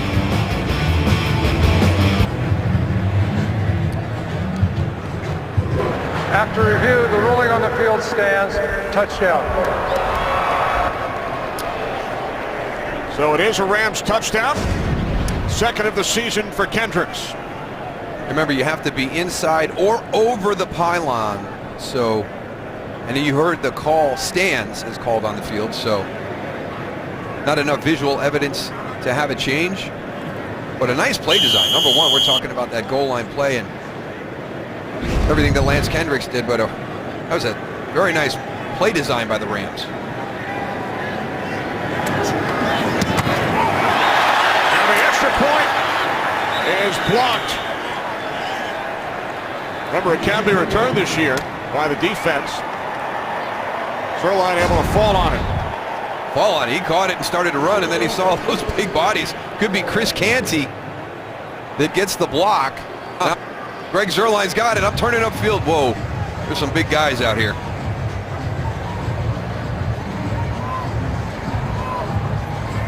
We've had a couple of these goal line type plays, Kenny, and you know it's hard because back when I played, you had that phrase that the goal line extended around the world, and they've made that change. So now they're becoming popular. So Mike, in that situation, just to clarify, to get that ball inside and for the touchdown, what does Lance Kendricks have to do?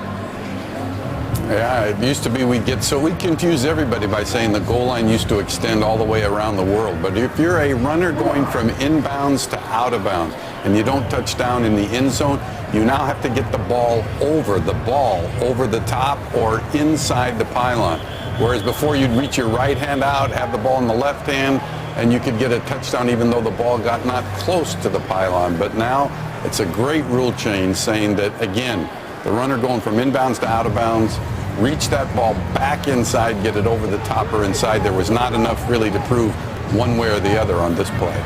Thanks, Mike. That used to be one of my favorite days of the year when Mike worked for the league and he would visit our seminar every summer and he would talk about the goal line extending around the world. Seemed poetic. It's not official though, so anybody that was walking around and saw a yellow line, that was unofficial. Yellow line's still unofficial. Taken out close to the 30 by Raheem Mostert. Bryce Hager, the tackle on special teams. So the Ravens now trail by 10 as the Rams were able to capitalize following the Flacco interception. Well, a great opportunity for Joe Flacco and his offense to really kind of get back into this at 7-3 with that turnover with the fumbled exchange, and they give it right back. What does Joe Flacco do here in this situation? Remember, John Harbaugh, I want to see how we come out of this. That's what he said. We can't be defined by this. This is not who we are. We're not a 2-7 football team. How do we come out of this? Well, up until this point, not very well. So let's see what Joe does. Allen on the first down carry as we head to Los Angeles. Check in with Kurt. What a day for Jameis Winston. This is 5th touchdown pass of the day to the tight end Cameron Brate. Ties the record for a rookie in an NFL game, and he's still got more than a quarter to play. Oh yeah, Tampa's up 35-14 at Philly. Kenny Musamara. All right, thanks very much, Kurt. So the Buccaneers looking to get to the 500 mark. Big lead in Philadelphia. Second down at 9. As Flacco throws, it's Allen. Breaks a tackle, and then is brought down by Laurinaitis. You know, getting back to that blocked extra point for a second, we were talking with Mike about the goal line extending around the world, but one of the new rule changes for this year, on a blocked PAT, it could be returned for a 2-point score by the defense. And for Greg Zuerlein, only the second missed extra point of his career. Third down and 1 on the toss. It is Allen. And Allen will not get there. Driven back on third down by Mark Barron. They really strung this play out well. That's what you want to do. You don't want to allow the running back, Javaris Allen, any opportunity to turn the ball up. Good gap responsibilities by the Rams defense all the way out to the sideline. Austin and Welker back deep. This will be the 12th punt today. Cook from his 27. Austin looked like he signaled fair catch, and now a flag as Austin signaled fair catch and then started to run.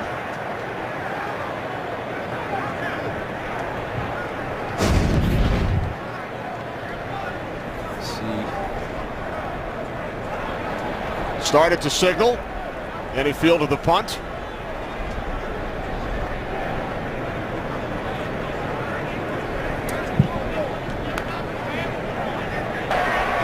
Invalid fair catch signal. Receiving team, 5-yard penalty, first down.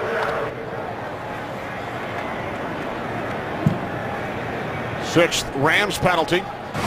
Well, Thanksgiving weekend, we've got some of the best rivalries in college football, including the game of the week on Saturday when number 4 Notre Dame takes on 11th ranked Stanford in a must-win game for both teams' playoff chances. It all starts Thursday on FS1.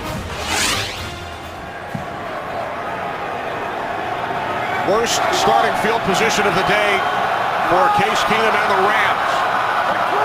Austin motion from the 13-yard line. 2 yards for Gurley. Second down and 8. The Ravens defense talked about the misdirection that they had to guard against in this running game, and they had me on that one. I was watching Tavon Austin come back out. I thought Case Keenum was going to come out on the bootleg in that situation. So you can see as they watched and prepared for this offense this week how unique this Rams run game is, with Tavon Austin threatening the perimeter and Todd Gurley inside working between the tackles. Now the Rams empty the backfield. Gurley, bottom of your screen, split wide to the left. Keenum looking right, now throws over the middle. It's Welker. And Welker out to the 21-yard line. His second catch today, gain of 6, third down and 2. And his career, Wes Welker, 77 of his career receptions have come from either Tom Brady or Peyton Manning.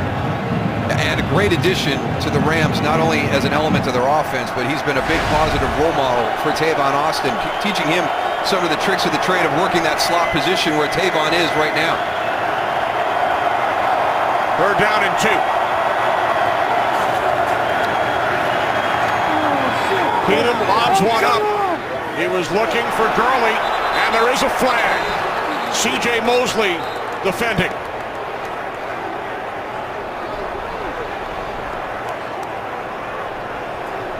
Definitely looked like there was contact beyond 5 yards.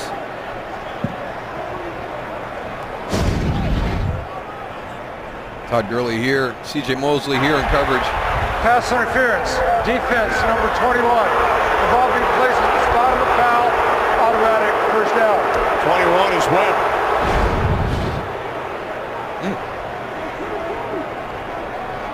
That's the third pass interference penalty. Ravens lead the league now with 12 pass interference calls this season.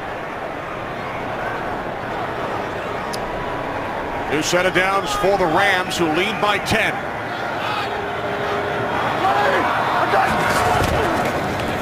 From the 26-yard line, it's Gurley. Mosley the tackle. Loss of a yard. That's a good job by C.J. Mosley there. There's a lot of big bodies up here in the running game. You've got to find your way through. And then once you get there, your job has just begun, because now you got to get Todd Gurley to the ground.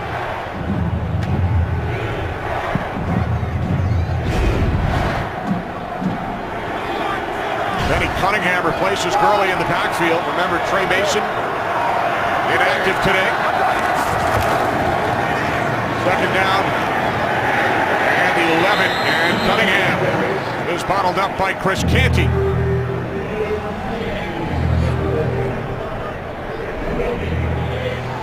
Third and 11. One of those underrated guys inside. We talked about Brandon Williams and what he does in a run game. Chris Canty, very smart, very savvy football player. That defensive line for the Ravens. 11-year vet, former Cowboy and Giant.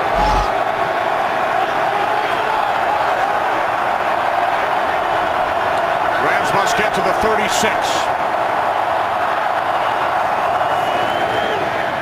Keenum under pressure. This time it was Will Hill providing the pressure.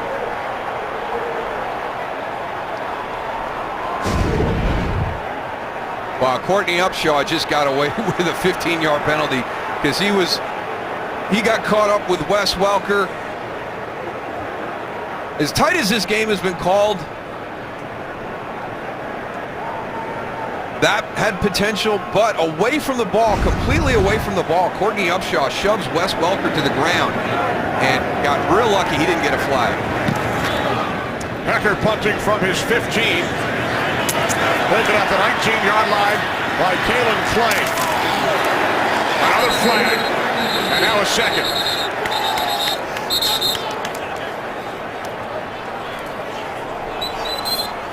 And now a third.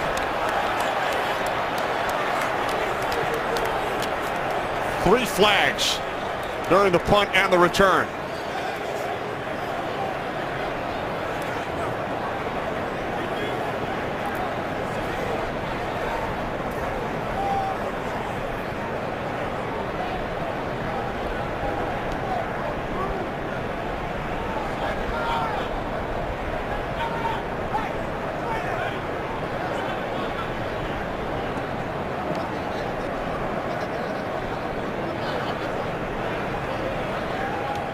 This has been a popular scene today.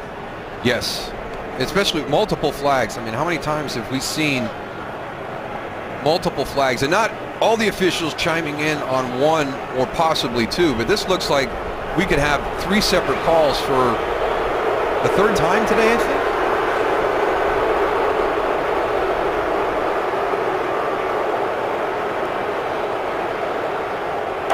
There are three fouls, multiple fouls on the play, all against Baltimore. During the kick, holding, receiving team, number 28. This penalty is declined. After the play was over, personal foul number 34, and this penalty is declined. During the return, illegal block in the back, receiving team number 31. This penalty be enforced, 10 yards, first down. So the one that's going to be enforced here on Anthony Levine on the outside, working against Terrence Brooks. Then Corey Harkey on the big hit there. So three penalties, all against the Ravens. Forced, illegal block in the back is declined. So Tony Corretti explaining which penalty was enforced, which were declined. Ravens pinned deep. Ball will be spotted at the 10-yard line. Late third quarter in Baltimore. Ravens 9 penalties, 132 yards. Clock on first down. Complete to Allen out of the backfield. Tackled from behind by Barrett after a gain of 7. I would continue to do this the rest of the game. I would force the Rams to come up and make tackles because they have struggled on the perimeter in the passing game, making sure tackles. And whether it's been Javaris Allen or the other receivers coming out, the tight ends, they've been able to get extra yards.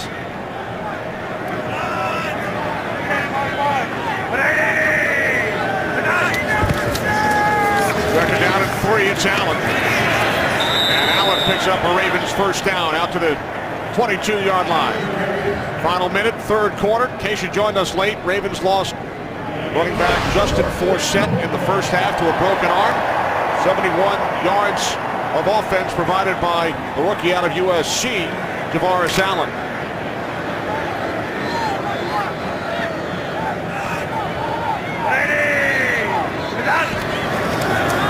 From the 22, Flacco fires on first down, and it's incomplete, intended for the tight end Gilmore. He's had a couple of sail on him that have cost interceptions, and then on this one, just a little bit too far out in front.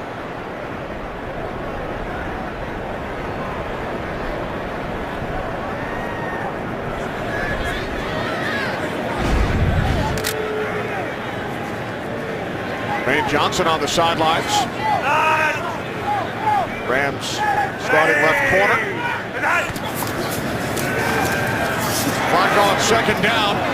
This time intended for Juszczyk. Again, the Rams being able to affect the quarterback with just the 4 down linemen. Able to drop 7 back into coverage.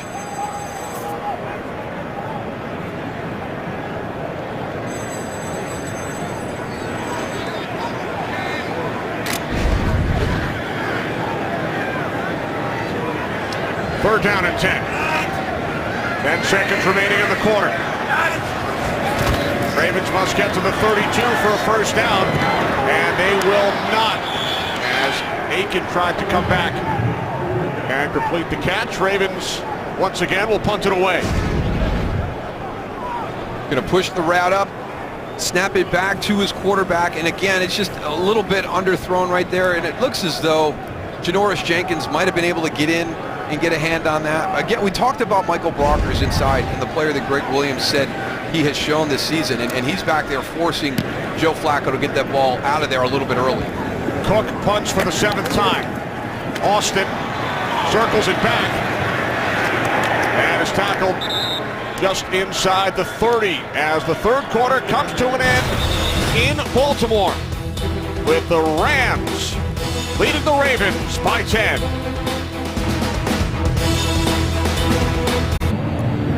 13-3 lead for the St. Louis Rams as we begin the fourth quarter here in Baltimore. Rams 4-5 have lost their last 2 games. Ravens at 2-7. Big part of the story, the penalties. 15 penalties in all, 14 punts, 4 turnovers, only 4 third down conversions. First rule of thumb in the game of football, Kenny, is don't beat yourself. And both of these teams this afternoon have made it very difficult on themselves to have success because of all those miscues. Case Keenum and the Rams back to work with a 10-point lead from the 30. Off the fake to Gurley. Keenum to the outside. This is Kendricks. Lance Kendricks scored the second Rams touchdown, gains 13 at a St. Louis first down. Not only the touchdown, but he had the nice block on the Tavon Austin run, and right before that touchdown catch, and he's been the one spark here in the second half offensively for the Rams.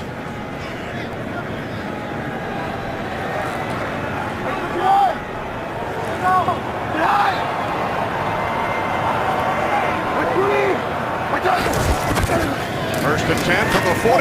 Ball is loose. And the handoff to Gurley, and the Ravens recover. Courtney Upshaw falling on it. It is the 3rd St. Louis turnover, all on fumbles. And credit Brandon Williams on this one. We talk about Aaron Donald getting into the backfield right away. Look at 98. Demetrius Rainey trying to get the block down on him. He doesn't get it, and you can see that hand comes right on the football.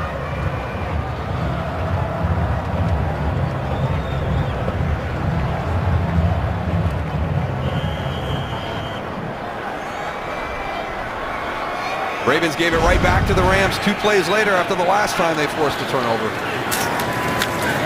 On the 42, it is Allen. That first by T.J. McDonald.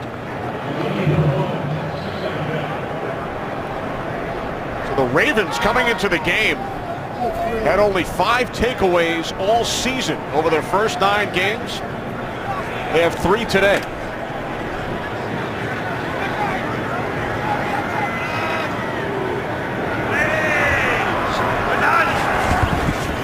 Second and 9. Rocco hit as he throws. Complete. It's Allen. We will head to Los Angeles for a game break. Kurt. Well, the Dallas Cowboys are riding Tony Romo to the lead down in Miami. Hooking up with Dez Bryant, 16-yard score. They just added a field goal. They lead at 24-14, trying to get their third win of the season. Kenny moves them on. Well, folks in Dallas all along saying if we can just get Tony back, we can get back into this NFC race. And that looks to be the case. A lot of winnable games there for the Cowboys that they let slip through their fingers, though, while he was out. Third down and 2, and Allen picks up the first. Shoved out of bounds by McDonald. Only the third conversion on third down by the Ravens today as Allen gains 14. This is a nice play design here. Javaris Allen, you're going to get the play action fake to him, or boot him out to the side. He outflanks the defense immediately. He's got James Laurinaitis and TJ McDonald outflanked on the release. Rams still without cornerback Tremaine Johnson, questionable due to a thigh injury. And for Kyle Juszczyk, Darryl, you talked about his receiving skills in his third season. That's his first career carry. Fullbacks are blockers and receivers out of the backfield, Kenny. We're third down specialists. We understand protection. We're trying to give Justin Forsett opportunities. We're trying to give Javaris Allen opportunities. We're very selfless players. I did not mean it as an insult. That's amazing. I cannot believe that's his first carry. That is unbelievable. First career carry in 3 years. From the 19 on second and 9. Rocco over the middle, complete for a first down to the tight end, Crockett Gilmore. A nice feel by Crockett Gilmore there. You've got his zone defense, and he finds that soft spot in the zone. Watch number 80 as he releases into the middle of the field. Just finds that little soft spot, drifts into the opening. Good location by Joe Flacco on that throw. So the Ravens looking to capitalize on the third Rams turnover. First and goal from the 3. The handoff to Allen.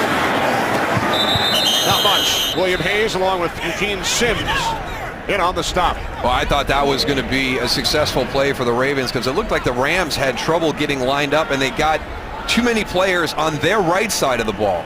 So it looked as though the Ravens had the perfect play called going away from that overloaded part of the Rams defense. Yeah, look at all these guys and watch them all slide to the right. I mean, you only have 3 players here. It's just 3 guys there. Thought they had the right play called, but good job by those 3 on that side of the line. Second and goal. Flacco to the end zone, touchdown, Kamar Aiken.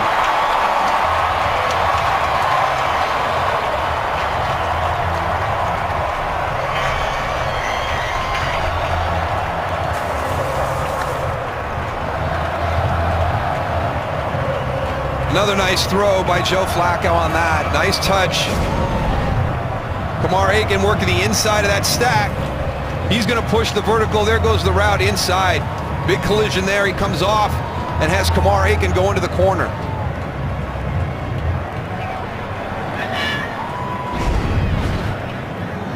Following the Gurley fumble, Ravens take it to the end zone. Here is Tucker to try and cut the Rams lead to 3.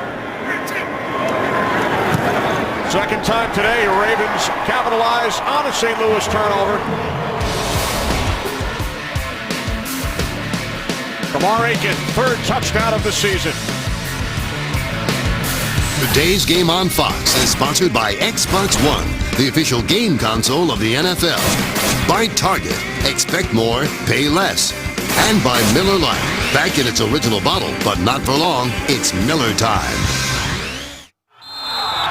Dunbar High School here in Baltimore headed to the state semifinals. Darius Jones-Clark threw for 3 touchdowns as the Poets defeated Patterson. You had a look at the Dunbar graduate, Tavon Austin, who won 2 state championships before heading off to West Virginia. And then a first-round pick by the Rams 2 years ago. Fourth quarter in Baltimore. Kenny Albert, Darryl Johnston, Laura Oatman. Rams lead has been cut to 3. after St. Louis turned the ball over for the third time. Ravens capitalized.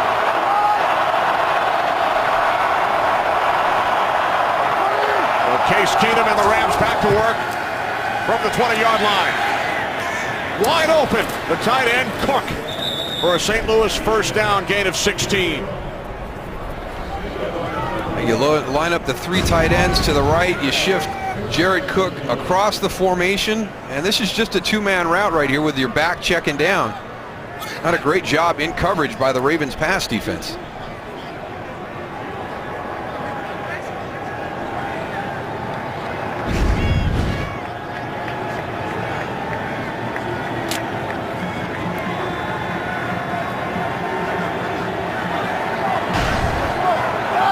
First and 10 from the 36.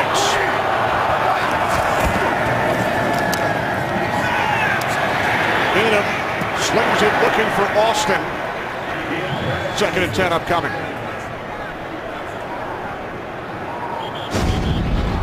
You can see the motion by Tavon Austin coming across. Watch him hold everybody. Watch the respect that he has right there. 29-yard line. Second down. They ruled it a backwards pass. So that will go to where the ball went out of bounds. Spotted back at the 29. Loss of 7. And Jeff Fisher would like the play clock pumped up.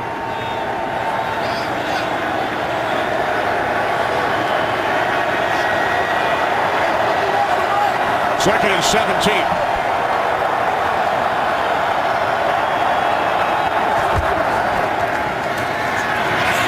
Over the middle, that pass is behind the intended receiver, Wes Welker. Very, very dangerous right there. That's one of those, used to call it stutter on the mic linebacker. So you come up to the middle linebacker and you stutter, you either cross or you don't. So let's watch this matchup right here. And if you get a misread on this one, that's a pick six. So they're very fortunate. Rams very fortunate that was off target just by a tad, or Darryl Smith's going to be running that one back for a touchdown.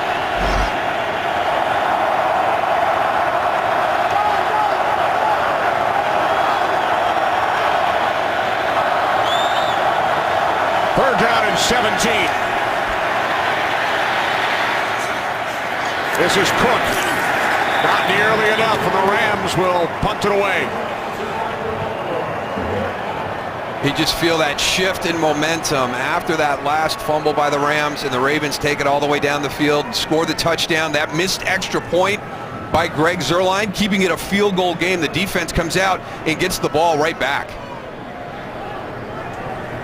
The blocked extra point kept it a 10-point game instead of 14-3. Stayed at 13-3, and then the Ravens touchdown following the turnover. Taken at the 26, and then Clay is brought down by Maurice Alexander. This game is sponsored by T-Mobile. Ditch your carrier and switch to the Un-carrier. Big opportunity for the Ravens, who trail by 3. Only 173 yards of offense for Case Keenum and the Rams. Flacco and the Ravens from the 22. Pass is caught by Aiken for a Ravens first down out to the 39.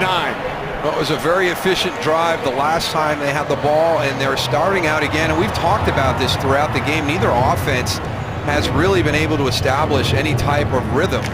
The Ravens had it on their last series. See if they can continue it here on this one again. 16-yard pass play on first down. From the 38, Allen. Gain of 8 to the 46. He's done a nice job stepping in for Justin Forsett. Can Mark Trestman, the offensive coordinator for the Ravens, can he stay balanced here? They're starting to have that success with the run. They've had it here through the course of the afternoon. Second down and 2. Flacco with time, throws, catch is made by Gilmore, and Gilmore is inside the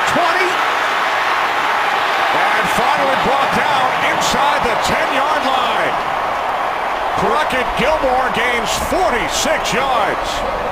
Really nice job by Kamar Aiken blocking downfield. Crockett Gilmore is going to release and cross the formation. You've got that traditional flat route to the opposite side. There's your block right there on Janoris Jenkins. That's a great job. There's nobody on that side of the field. Longest NFL reception for Gilmore. He's over 100 yards for the day. His best day as a pro. First and goal from the 9. Handoff to Allen.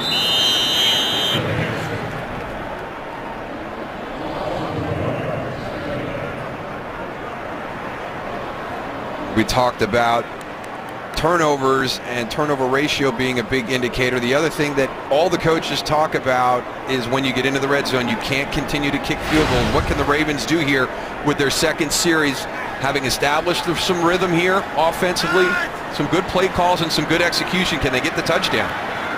Under 7 minutes remaining. Second and goal for the Ravens. Flacco throws. It's Aiken.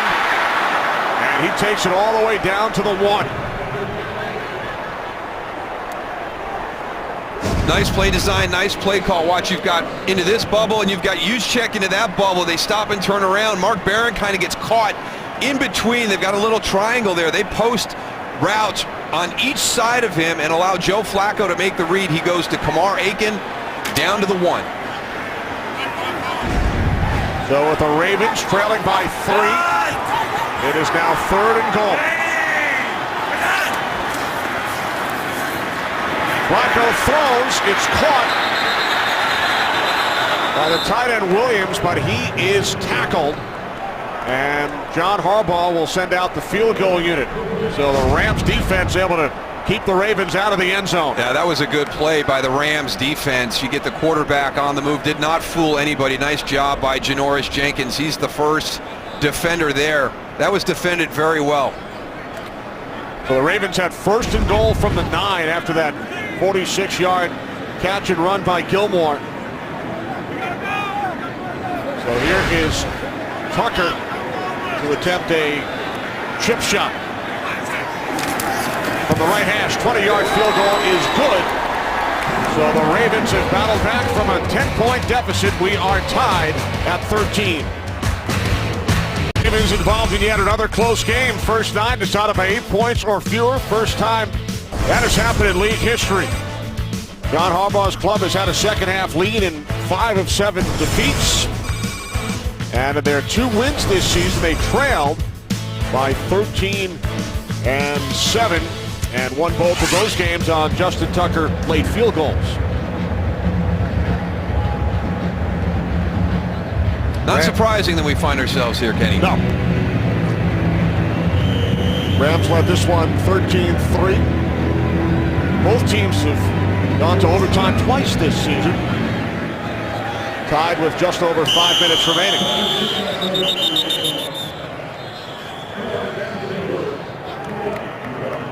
So Case Keenum leads the Rams offense back out onto the field.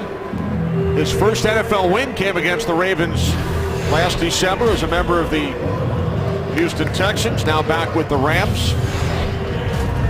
51 yards on the ground for Gurley, also a key fumble. It was a nice job by the Ravens defense this afternoon on Todd Gurley. We've got a little over 5 minutes here. You can't give up yet. He has the potential to take it to the house on every snap, but really the big thing has been Tavon Austin and Lance Kendricks to spark the offense for the Rams. This is Gurley on first down. Out to the 26.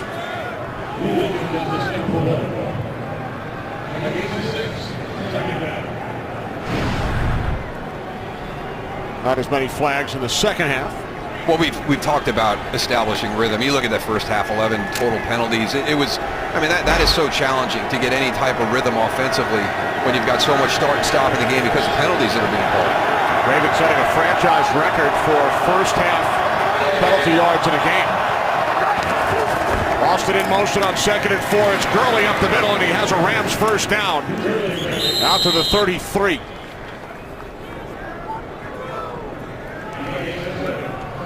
You wouldn't think he has this much power. Watch him get his pad level down. And who's winning that battle right there? That's C.J. Mosley pretty talented young inside linebacker for the Ravens, and that's an extra 3.5 yards after contact for Todd Gurley.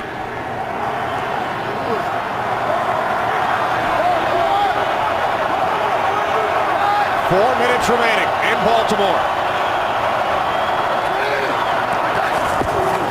First and 10 from the 33-yard line. It is Gurley again. And Gurley is out to the 36. Gain of 3. So the Rams content to run the clock, keep the ball on the ground, and try and pick up another first down. Well, I think right now what you have the most trust in, even after the 2 fumbles that they've had in the running game, is the fact that they have Todd Gurley, they have Tavon Austin that they can get on the perimeter, so that run game is going to be the element that Jeff Fisher will lean on in this situation. Frank Cignetti is going to have to win this game down the stretch. From the 36, catch is made by the tight end Cook. Forward progress out across the 40, so it will be third down and 3. It just feels like you're getting ready for the big shot down the field. Run game, short passing game. Be critical for this Ravens defense to stick to their fundamentals, not let anybody get behind them right now. Jumping something that's short.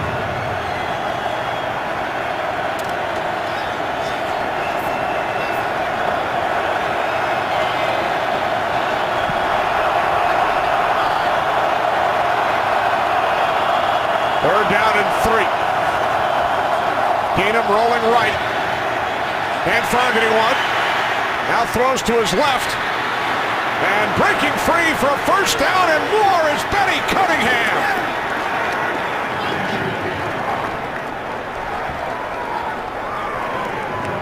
Nice ad-lib by Case Keenum. On this play, the Ravens do a really nice job covering it. You're going to have Tavon Austin shallow and then Kenny Britt deep over the top. They've got it covered well.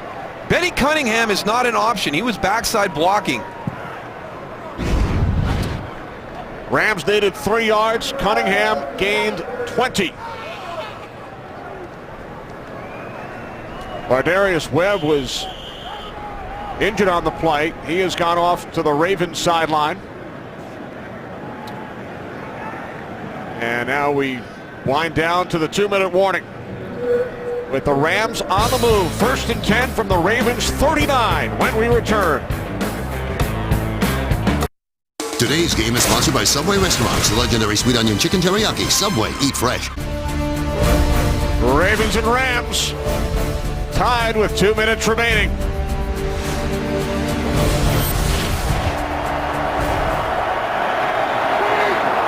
First and 10 Rams from the Baltimore 39. This is Gurley. And he goes nowhere on first down. Timeout taken by the Ravens. We've talked about it this afternoon. Todd Gurley is a very unique running back. Even though he's a rookie coming off of an ACL injury from college, you watch him on film and he is the complete package. He can do a lot of different things. Well done by this Ravens defense today. Following up, he had a tough afternoon last week against Chicago. He's had another tough afternoon here today. He's earned every yard he's got. 67 on 25 carries. There's Sterling getting ready. Here's where he's gone in these situations. Wes Welker has been one of the go-to people for Case Keenum.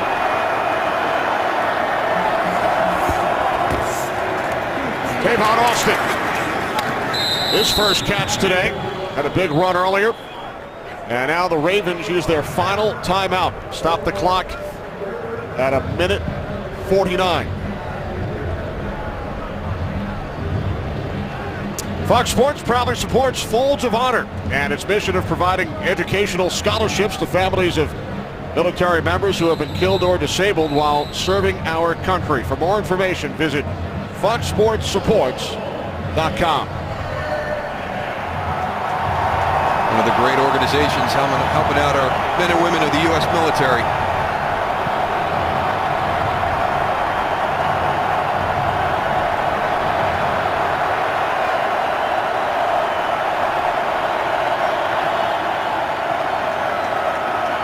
Third down and 5.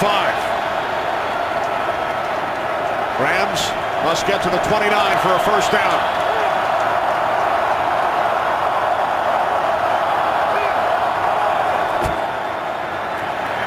Keenum throws on third down. No flags. Austin the intended receiver, Smith defending. I think that's an interesting play call in this situation. Not a lot of time to develop chemistry between Case Keenum and Tavon Austin during the course of the week. They probably haven't thrown with each other very often. And you go to that style of route, timing, chemistry. They talked about getting him on the move, maybe some play action, maybe a boot. So this will be a 52-yard attempt. A look at the field goal unit. Greg the leg, Greg Zuerlein from the left hash. And his kick from 52 is no good. Wide to the right.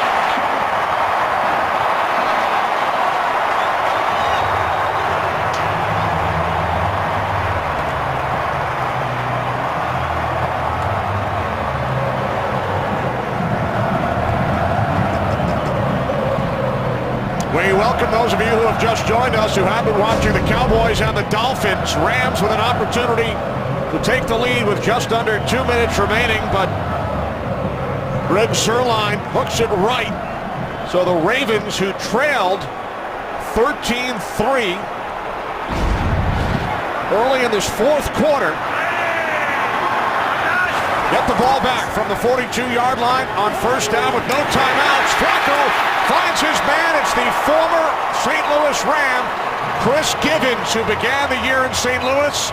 And Givens takes it into Rams territory to the 41, a 20-yard pass play. His biggest play of the afternoon right there, and Joe Flacco has really gotten into a rhythm, has thrown the ball very well the last 3 series for the Ravens. He's 9 for his last 9 in the air. The handoff to Juszczyk. The fullback, Kyle Juszczyk, who carried the ball for the first time in his career earlier today. He's in his 3rd season. And now the Rams use their first timeout, stop the clock at 1:28. You know that Chris Givens is so happy to have had that play on that first start of this series right here. A lot of emotions involved in the game today.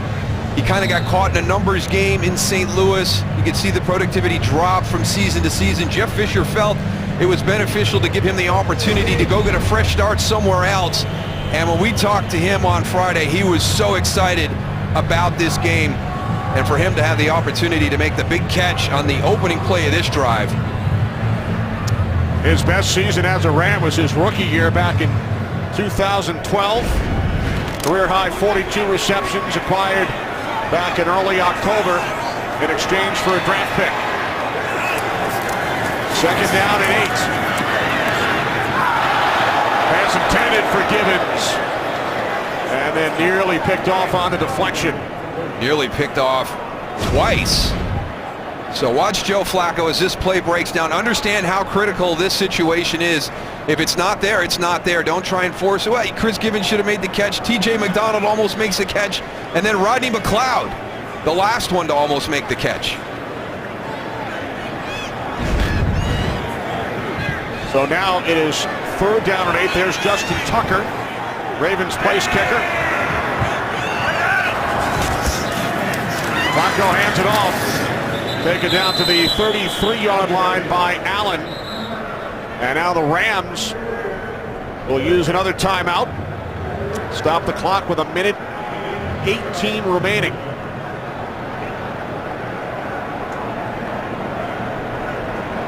And if there has been an impact by the wind during the course of the game, it has been favorable in this direction.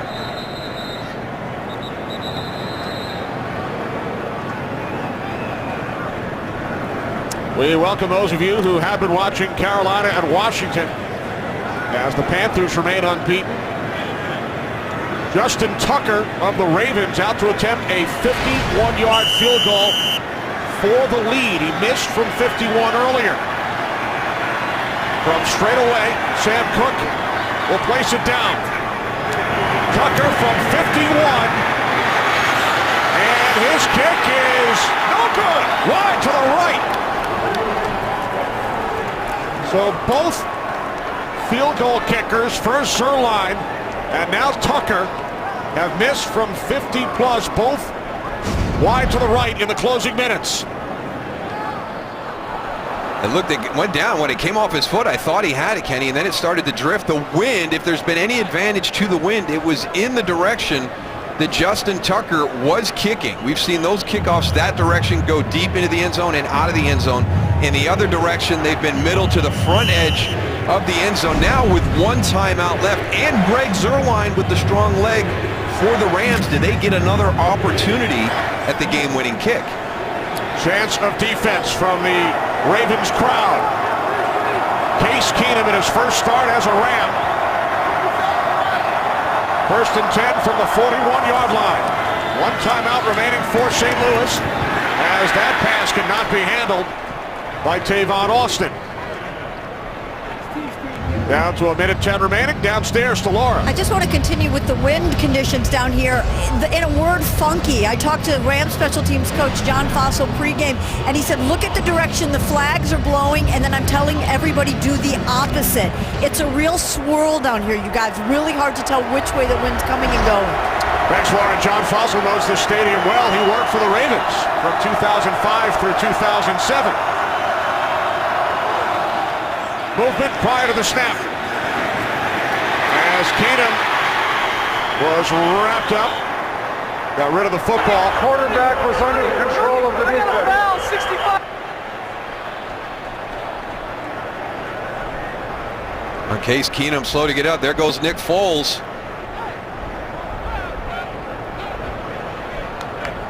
The quarterback's forward progress had been stopped, therefore no forward pass. However, offside, defense in the neutral zone at the snap. 5-yard penalty, repeat, 2nd down. So on the free play, you'll see the jump by Elvis Dumervil on the left side. He says it's somebody in the offense moved. There was no flag. There is no penalty there. There's the stop of the forward progress, and oh boy, you can see him go down and hit the back of the head on the turf. And as the NFL works through the concussion issue in this game, helmet-to-helmet secondary hits have come down, but that helmet to the ground, still one of the troubling spots when we talk about concussions at the NFL level. Saw Nick Foles with his helmet on. He is ready. 2nd down and 5 from the 46. Keenum's pass off the hands of Wes Welker. Well, that's a tough one right there. He had the drop by Tavon Austin earlier, but he was going to be in play and the clock would run. That's a nice route by Wes Welker. Does everything well, gets the separation. He's on the sideline, but just can't secure the catch.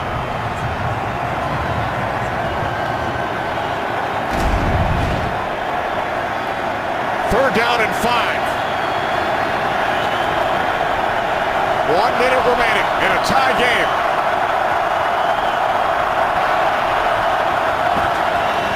Keenum under pressure, hit, lost the football. Ravens have it. The 4th St. Louis turnover.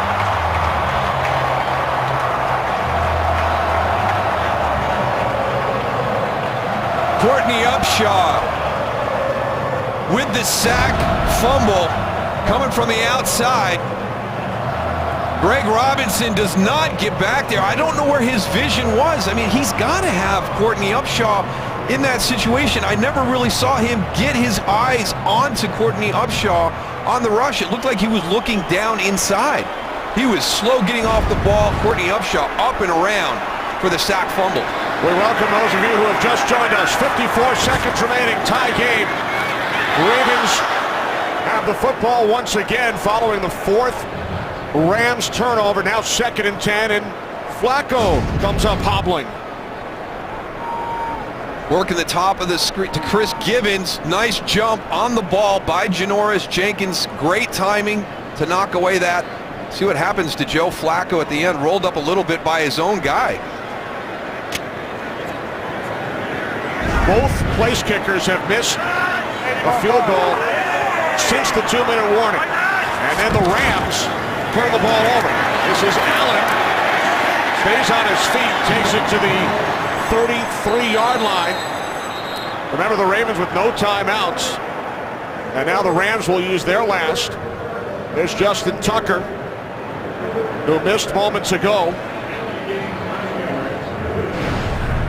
Greg Zuerlein of the Rams had an extra point blocked in the third quarter, missed the 52-yard field goal. And Tucker has missed 2 51-yard attempts today. Neither team with a timeout. Ravens with a huge opportunity following the 4th St. Louis turnover today. Baltimore without their starting running back, Justin Forsett. Suffered a broken arm in the first half. In his absence, DeVaris Allen has had a big day, and this is Allen once again. Picks up the first down inside the 30. Clock running, no timeouts.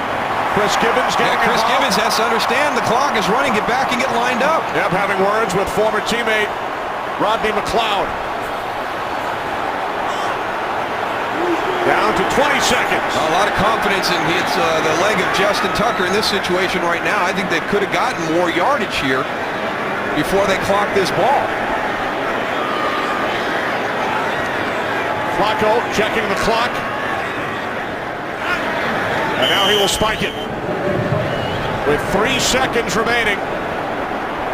Another opportunity for Justin Tucker, who has missed 2 attempts today. Celebrated his 26th birthday yesterday. He has hit 2 game-winning field goals this season in both Raven wins against the Steelers and Chargers. A 47-yard attempt from the left hash. Cook places it down. And Tucker's kick is good.